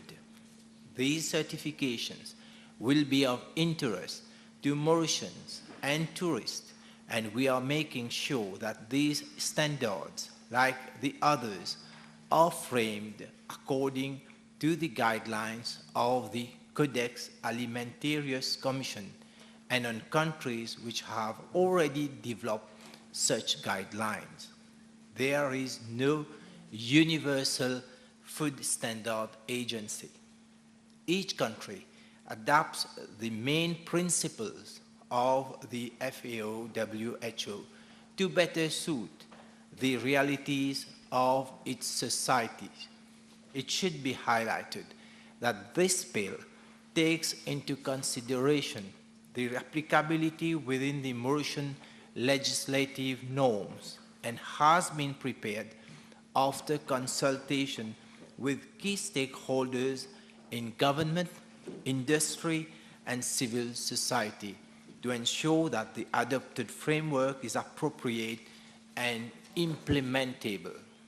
The bill has been aligned with legislative norms in Mauritius after consultation with the Attorney General's office. While the enforcement of the Food Act 2022 will remain solely on the Public Health and Food Safety Inspectorate, the MFSA will provide the framework to improve our national food control system with the objective to better protect the health of our population. Ensuring a healthy population is not only the mandate of the Ministry of Health and Wellness, but also involves other stakeholders at the level of government, like the Ministry of Agro-Industry and Food Security, the Ministry of Blue Economy, Marine Resources, Fisheries and Shipping, the Ministry of Industry, Commerce and Consumer Protection, the Ministry of Local Government, Disaster and Risk Management, as well as the Ministry of Finance, Economic Planning and Development in varying degree and ways. However, this sometimes leads to problems such as duplication of regulatory activity, increased bureaucracy, and lack of coordination. The Mauritius Food Standards Agency will act as an umbrella, harmonizing all activities of the food business. Mr. Speaker, sir, the objective of the Mauritius Food Standards Agency is primarily to ensure a high degree of consumer confidence in the safety and nutritional quality of food produced, processed, imported, sold in, or exported from Mauritius. It aims at providing appropriate information relating to food to enable the consumer to make informed choices regarding food safety and nutritional quality. The MFSA also provides information to food businesses of different scales to ensure that they are compliant to the food regulations. The MFSA will develop or revise standards, having regard to relevant international standards, and recommend maximum limits for food additives, microbiological counts, pesticide residues, veterinary drug residues, heavy metals, processing aids, mycotoxins, and irradiation of food. It will also be responsible to develop guidelines for the certification of anybody engaged in audit of food safety management systems. Among the different functions of the MFSA is to develop regulatory requirements applicable to specific articles imported into or exported from Mauritius. Mr. Speaker, sir, the MFSA will be responsible to develop procedures and guidelines for the accreditation of laboratories undertaking food analysis and compliance examination with the Food Act 2022. It shall also develop methods of sampling, analysis, and examination for the purpose of enforcing the provisions of the Food Act 2022. The Mauritius Food Standards Agency shall develop labeling standards for food claims on health, nutrition, and special dietary uses. It will also be mandated to carry out surveys relating to food consumption and prevalence of foodborne diseases. The MFSA will be responsible for the introduction of a rapid alert system for foodborne diseases outbreaks and will also monitor and communicate messages on health, safety, and nutritional risk to the government and any external stakeholder. It shall provide appropriate training programs related to food safety and standards for every person who is or intends to be involved in the food business, whether as a food business operator or an employee. Mr. Speaker, sir, the Mauritius Food Standards Agency will be administered under the aegis of the Ministry of Health and Wellness, but will operate independently. The bill proposes an organigram for the structure of the MFSA comprising of an executive and a board consisting of 12 members. The board members will comprise of representatives of key ministries, departments, private sector, and consumer protection organizations concerned with food control. The chairperson of the board will be a person with wide experience in the field of food safety. The director will be an officer of my ministry holding a degree in food safety, food hygiene, food science, or an equivalent qualification acceptable to the ministry and at least 7 years' experience in the field of food safety. The board may co-opt representatives of other bodies to attend the meeting in case their contribution is needed on specific issues. Furthermore, the Public Health and Food Safety Inspectorate retains the core responsibility for inspection and enforcement of the Food Act and food regulations in force. Under this approach, the MFSA will be responsible for standard setting, while the ministry will ensure management functions. This will result in objective food control measures with resultant consumer and industry confidence, including trade partners. This approach encourages transparency and inclusiveness in decision-making processes, as well as accountability and implementation. It better equips the Mauritian government to align with international dimensions of food control, such as Codex Alimentarius, and ensure compliance with the World Trade Organization. Also, this approach is more cost-effective in the long term. Along the years, food production, supply, consumption, as well as food standards have evolved. Developed countries have devised their own food standard agencies adapted from the Codex Alimentarius of the FAO and the World Health Organization. The recently published National Non-Communicable Diseases Survey 2021 shows that 19.9% of the population aged 25 to 74 years suffer from diabetes. The high prevalence of diabetes among the population may partly be attributed to unhealthy eating habits. With the advent of the MFSA, the overarching objective is to overturn les mauvaises habitudes alimentaires des Mauriciens.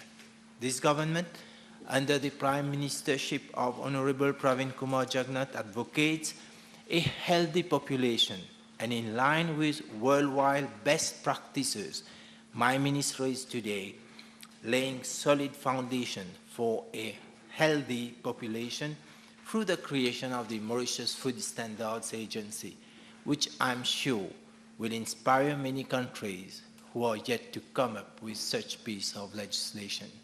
I welcome the participation of MPs to open the debate and bring suggestions to this. I seize this opportunity to thank the Attorney General's Office and the Public Health and Food Safety Inspectorate of my ministry for their valuable assistance in the preparation of this bill. I thank you for your attention. Seconded. Debate. Honorable Omia. Thank you, Mr. Speaker. I would just like to make one or two comments regarding the speech of the Honorable Minister, particularly regarding the campaign that he mentioned that has now been launched in an attempt for awareness for all stakeholders with regards to the parameters of the Mauritius Food Standard Agency Bill. And I wish that had come before the enactment of the bill so that they could have participated with their suggestions and recommendations for same. I would also like, together with members from this side of the House, to thank Dr. Dennis, the Australian expert who has helped to enact the bill. Mr. Speaker, sir, thank you for giving me the opportunity to share my views. At the outset, I wish to point out that such a bill is welcome. Particularly, it is hoped that it will bring clear parameters and regulatory guidelines as to food safety, operators of the food industry, be it domestic or international, and setting standards with regard to certification of different types of food consumed. Mr. Speaker, sir, food safety policies are designed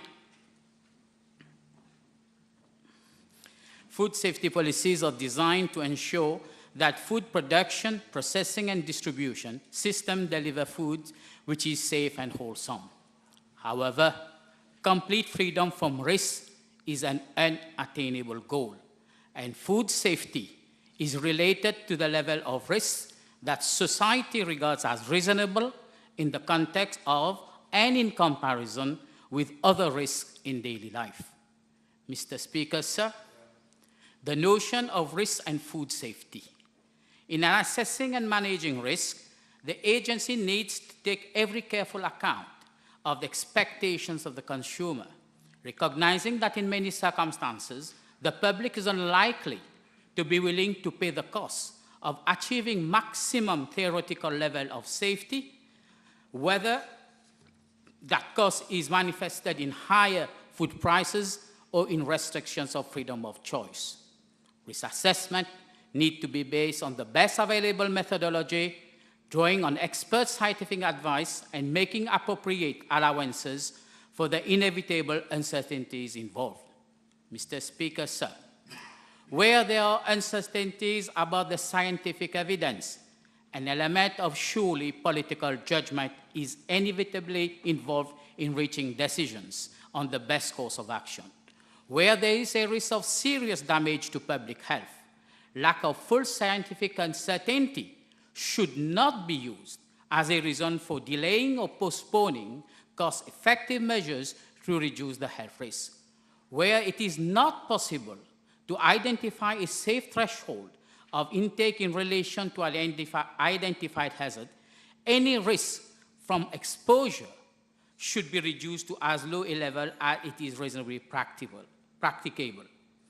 Mr. Speaker, sir, in assessing costs and benefits, the agency will need to take into account the effects of its action on those particularly affected the food industry, the stakeholders, the consumers, the enforcement authorities against the background of its essential aim of protecting public health. This is a fine balance. And that balance, on occasion, it will need to balance the costs and benefits to different groups of consumers. For example, a product may carry a significant risk to a particular group, such as the people having an allergy, particularly gluten, which can be fatal, but little or no risk to the generality of consumers. In such cases, the agency would need to consider alternative options, such as the provision of advice and information.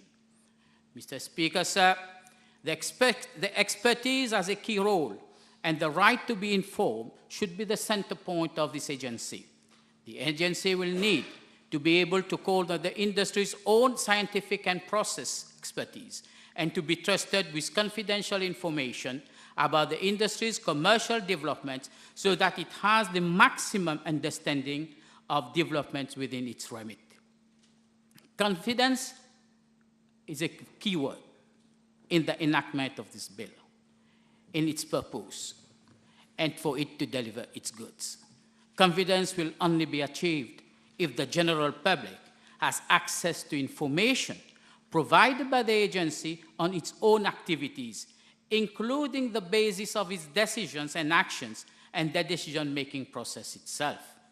The agency must comply with legislations and code of practice of freedom of information, though it must have regard for legitimate commercial and academic confidentiality, but must publish information where there is a clear need for this to be in the public domain.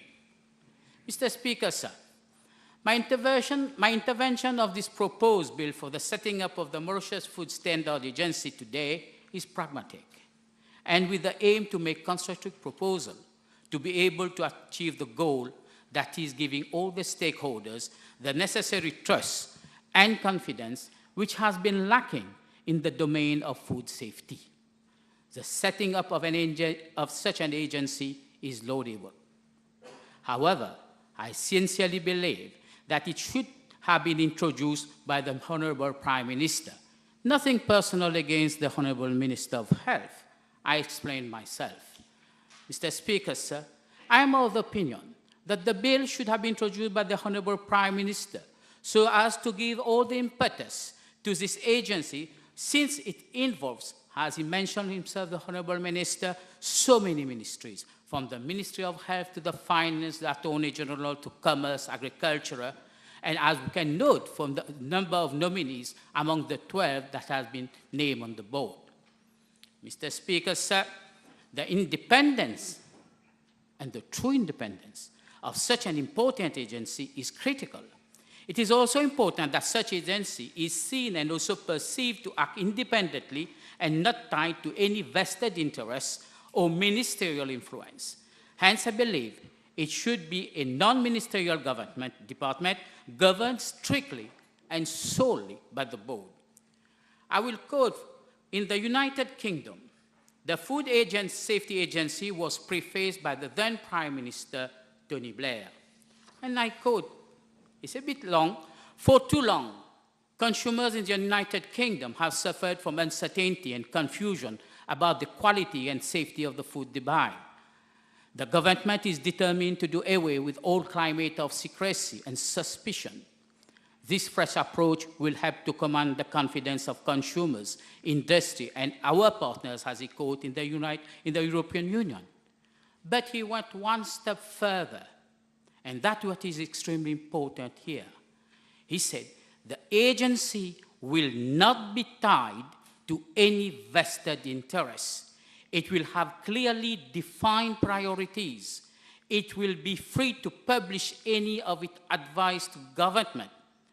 And if ministers decide not to follow that advice, they will have to explain their reasons to the public and the parliament, unquote. Mr. Speaker, sir, if such approach were to happen here in Mauritius, we will go far in ensuring confidence in all stakeholders, customers being first and foremost. The Mauritius Food Standard Agency should be an independent body, which should be powerful, open, and dedicated to the interests of consumers. The government has unfortunately not widely consulted all stakeholders.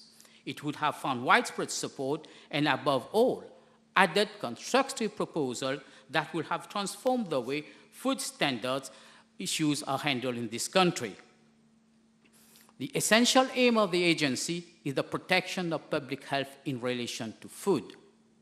The agency's assessment of food standards and safety must be unbiased and based on the best available scientific data and advice provided by experts, whether employed, acknowledged, or should be invited in their own rights to give independently their opinion. Mr. Speaker, sir, the actions and decisions of the agency with regard to risk is very important. The agency must make decisions and take action on the basis that the agency's decision and action should be proportionate to the risk and pay due regard to costs as well as benefits to those affected by them and avoid over-regulation. The agency should act independently of specific sectorial interests. Mr. Speaker, sir, the agency should strive to ensure that the general public have adequate, fair, clear, presented information in order to allow them to make informed choices. In doing this, the agency shall aim to avoid raising unjustified alarm, c'est-à-dire crier au loup quand il n'y a pas de loup. Therefore, the agency's decision-making processes must be open, transparent, consultative, in order that interested parties, including representatives of the public, have an opportunity to make their views known and can see the basis on which decisions have been made. Mr. Speaker, sir, I will now comment on a few sections of the bill. Firstly, the functions of the agency. Section 5, subsection 1. I strongly believe the agency should not limit itself to the Food Act 2022, but instead might encompass all food-related legislation available in force in the country so that there is full effect of the powers of the agency without any ambiguity. Secondly, with regard to administration of the agency, Part 3, Section 7, subsection 1A, the chairperson of the board should be appointed by the Prime Minister in consultation with the Minister of Health, as this agency will deal with a national issue, the national food security of the country. Also, I note a very serious omission of the composition of the board. The representative of the Ministry of Fisheries and its competent authorities is not included to form part of the board. And I strongly recommend that they do have representative on the board, since we have such a vast maritime exclusive zone and we have a wide local seafood business and export processed seafood enterprises in Mauritius. Mr. Speaker, sir, I will also make comment on the financial provision and account at section 14 and subsection 2. Income from any other source approved by the minister. I honestly think that details pertaining to a subsequent license to operate a food outlet, and if it were to be imperative to obtain same from the agency, should have been outlined, and details of a license fee, whether applicable, should have been given in the bill. Mr. Speaker, sir, the bill makes mention in Part 2, Section 4, subsection F, to develop standards and procedures for the certification of vegetarian and halal food, such other food. I am of the opinion that both the vegetarian and the halal sector should be looked in a very dispassionate manner. I would suggest the creation of separate committees to look into the different aspects. Government should create the legal and administrative framework for halal and vegetarian bodies to function, but should not indulge as a halal or vegetarian authority or body. We can seek the advice of the Indian Singapore government for the vegetarian aspect, and the Sanha of South Africa and the Malaysian Authority to help in the case of halal sector, together with certain well-organized certifying agencies that already exist in Mauritius. Mr. Speaker, sir, I also recommend that the agency should have responsibility for coordinating research in the areas of food safety, nutrition, and consumer protection. The MFSA should also be made responsible for assessing regulated projects such as novel foods, food additives, genetically modified organisms for food and feed users. Mr. Speaker, sir, there should be, and I cherish this idea, a national food crime unit to look after all food fraud risks in the country.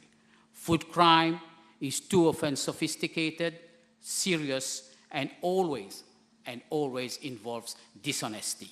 It will commonly involve a buyer, a seller misrepresenting one facet or another of a food product to a buyer. This might include its composition, durability, the country of origin, production method, and health properties. This concept has not been defined in the bill and must be a main function of the agency. Mr. Speaker, sir, the types of food crime that we have are numerous, but the main ones regard theft, illegal processing and on unapproved premises and unauthorized techniques, waste diversion, that is food that has been supposed to be disposed of back into the supply and consumer chain, adulteration, introducing foreign substances in products label, substitution, replacing food ingredients, and among others, misrepresentation, marketing a product or labeling it to wrongly portray its quality, document fraud to substandard products. We should not forget instances like that has happened in the past, melamine in milk powder, plastic replacing rice, and the latest horse meat in beef burgers. Mr. Speaker, sir, the agency must be held responsible for the systems that regulate food businesses and be at the forefront of tackling crime. The agency should also review the actual sampling strategy, introduction of mandatory hygiene rating display, gaps that exist in enforcement powers, and follow the impact the National Food Crime Unit will have on food fraud. Mr. Speaker, sir, transparency may be the guiding principle for the MFSA and key to maintaining public confidence. The staffing should not be limited or include statisticians, analysts, researchers, enforcement experts, policy professionals, economics, and academians. The pace of technology and business change in the food system continues to accelerate. People have changed their methods. People have changed their manners. People have changed their ways of looking at food buying. People are buying food in different aspects. For example, via online marketplaces and through social media. These changes are affecting the way people purchase food and the way food business operate. Mr. Speaker, sir, there is also a continuing challenge to improve our national diet, so the food we eat helps us to live longer and healthier. Research shows that some of the people's biggest concerns about food are health and nutrition. People are very worried about food affordability and insecurity. The agency should consider the impact of these issues across the span of the work. Mr. Speaker, sir, the Food and Agricultural Organization under the umbrella of the United Nations is of paramount importance to foreign stakeholders as well as local businesses. I understand that the Ministry of Health has requested technical assistance from the FAO to assist and review the food control system in Mauritius, but as to date, the Ministry has not yet signed the MOU, and the said MOU, as I understand it, has been forwarded since June 2022. Such delay can only undermine our credibility and seriousness to work in partnership with reputed international organizations that fall under the umbrella of the United Nations with regard to food security. Mr. Speaker, sir, to conclude, as well as food safety, the agency should also consider other factors, such as animal welfare, environment, and economic impact. The advice the agency must give must come out of risk analysis based on science and evidence and not on wider political and public pressures. Whilst I do commend this bill, I sincerely hope that the points I have raised will be considered in a very objective spirit and any amendments ensued. Thank you.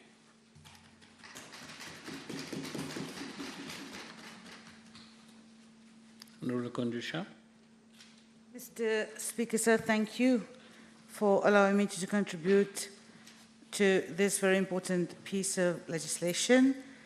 We, on this side of the House, appreciate Honourable Dr. Omia's positive remarks that he's made on this bill, and I hope that during my intervention, I will be able to allay some of the qualms that you have raised during your elocution.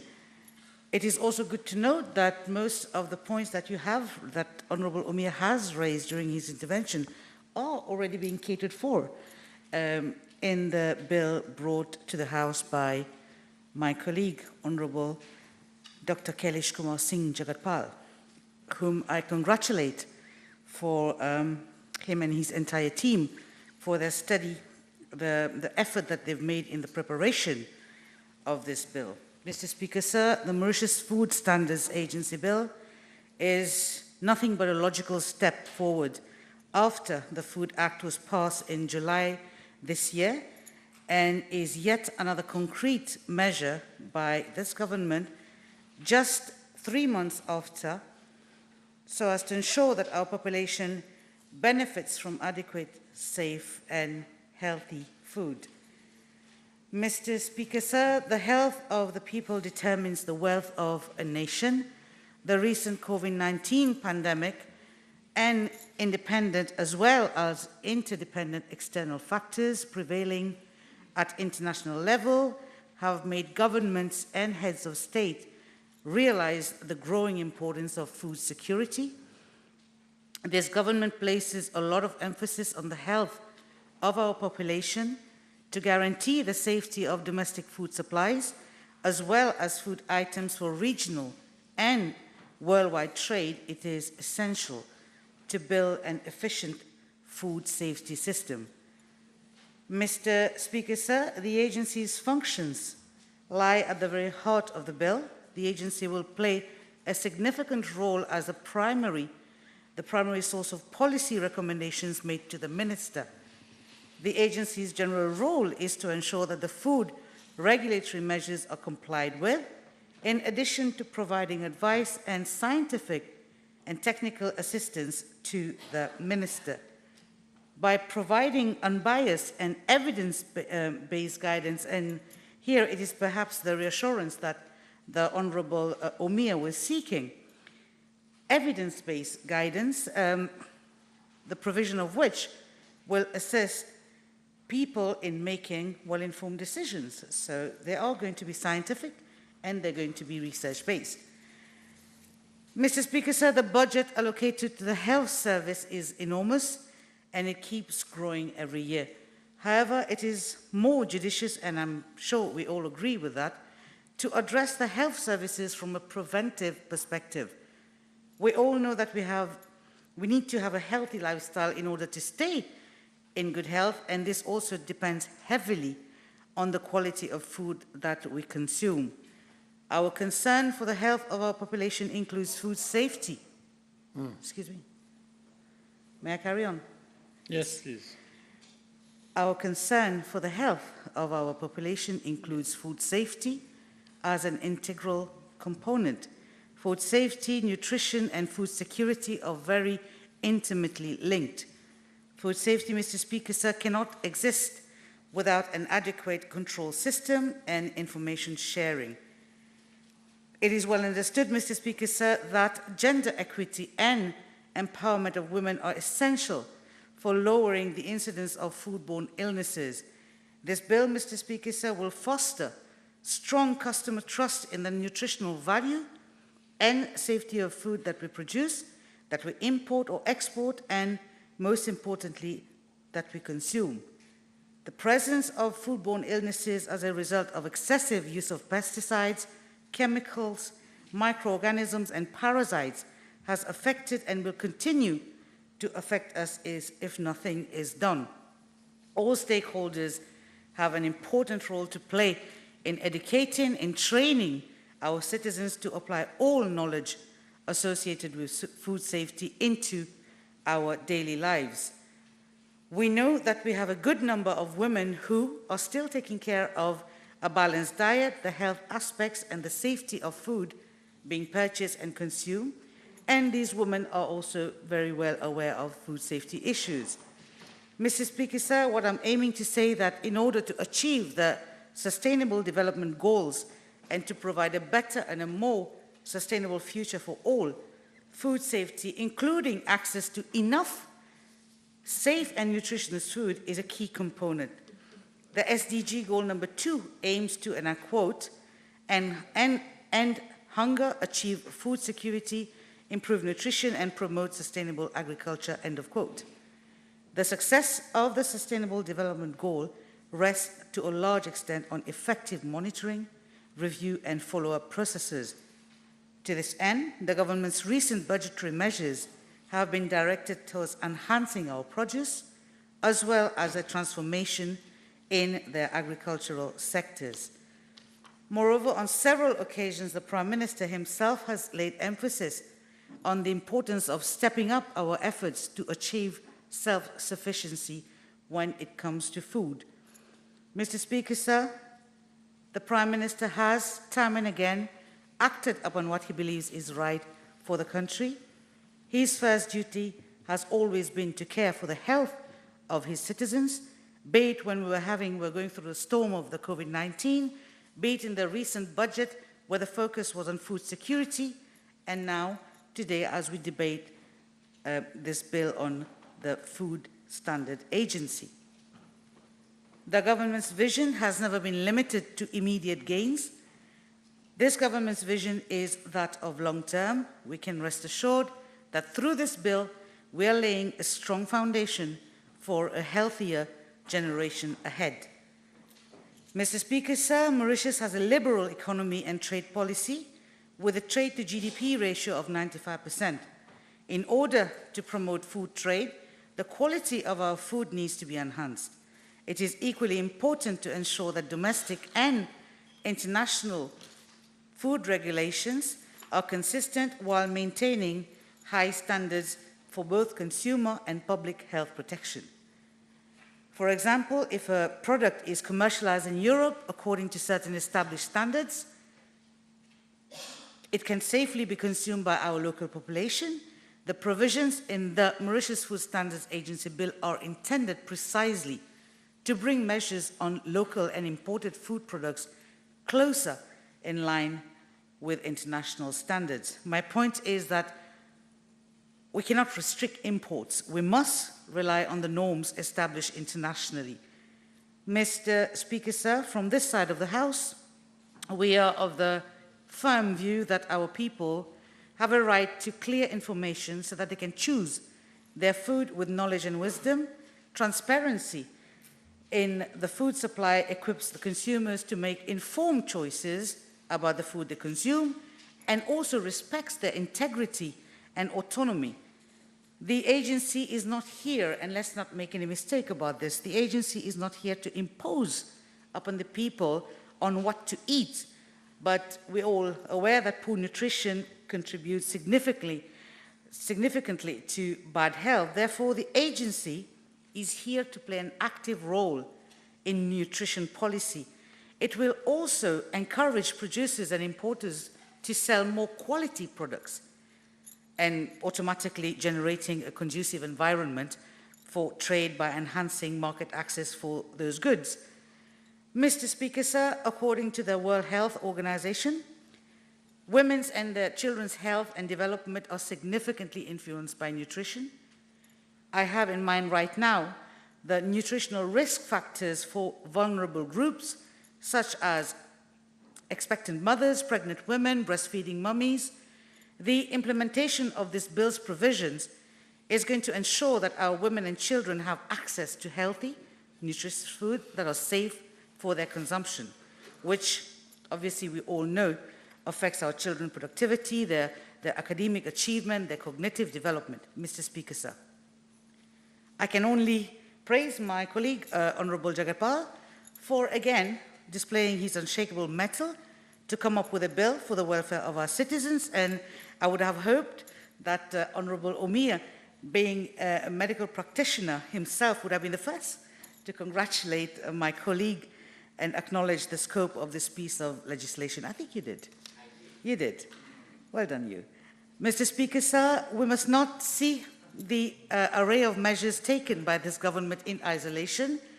For example, Clause 11 of the Food Act of 2022 stipulates that samples must be analyzed and examined in order to help identify potential threats to the food safety, such as microbiological contamination, heavy metal contamination, as mentioned earlier on by the speaker before me, food adulteration, which was a concern he raised, and incorrect additive use. Mr. Speaker, sir, through the provisions of this bill, the agency may as well develop methods of sampling, analysis, examination for the very purpose of enforcing the provisions of the Food Act. It is evident that this bill is necessary in order to carry out the objects set out in the Food Act. Mr. Speaker, sir, Mauritius, being a beautiful and multicultural society, has different dietary tendencies. Our food industry and our producers need to take this factor into consideration and never overlook the dietary preferences, requirements, and standards. For example, some people will not consume food of animal origin. Again, going back to what Honorable Omia mentioned, some people are gluten intolerant, glucose intolerant. I think celiac disease is what you're referring to. So people should be able to trust the products being made available to them for consumption. And this will be the agency's principal mandate to ensure this quality assurance. Mr. Speaker, sir, the food consumption patterns have evolved and keep evolving, and scientific research into nutrition is of growing importance. This is why the agency will be working in a field where sound science is crucial and where advancements are constantly being made. The agency has a general responsibility of remaining on top of new scientific and technological breakthroughs, as well as any other development that may be pertinent to its mandate. Mr. Speaker, sir, referring to the independence of the agency, earlier on, Honorable Omia made allusion that the agency might not be operating independently while adhering to good governance practices. This bill puts the onus of accountability on the agency and the ministry, and thereby the minister in Parliament, if ever there are parliamentary questions. So I don't know, I wonder where those vested interests that Honorable Omia were making allusions to, I don't know where they come from.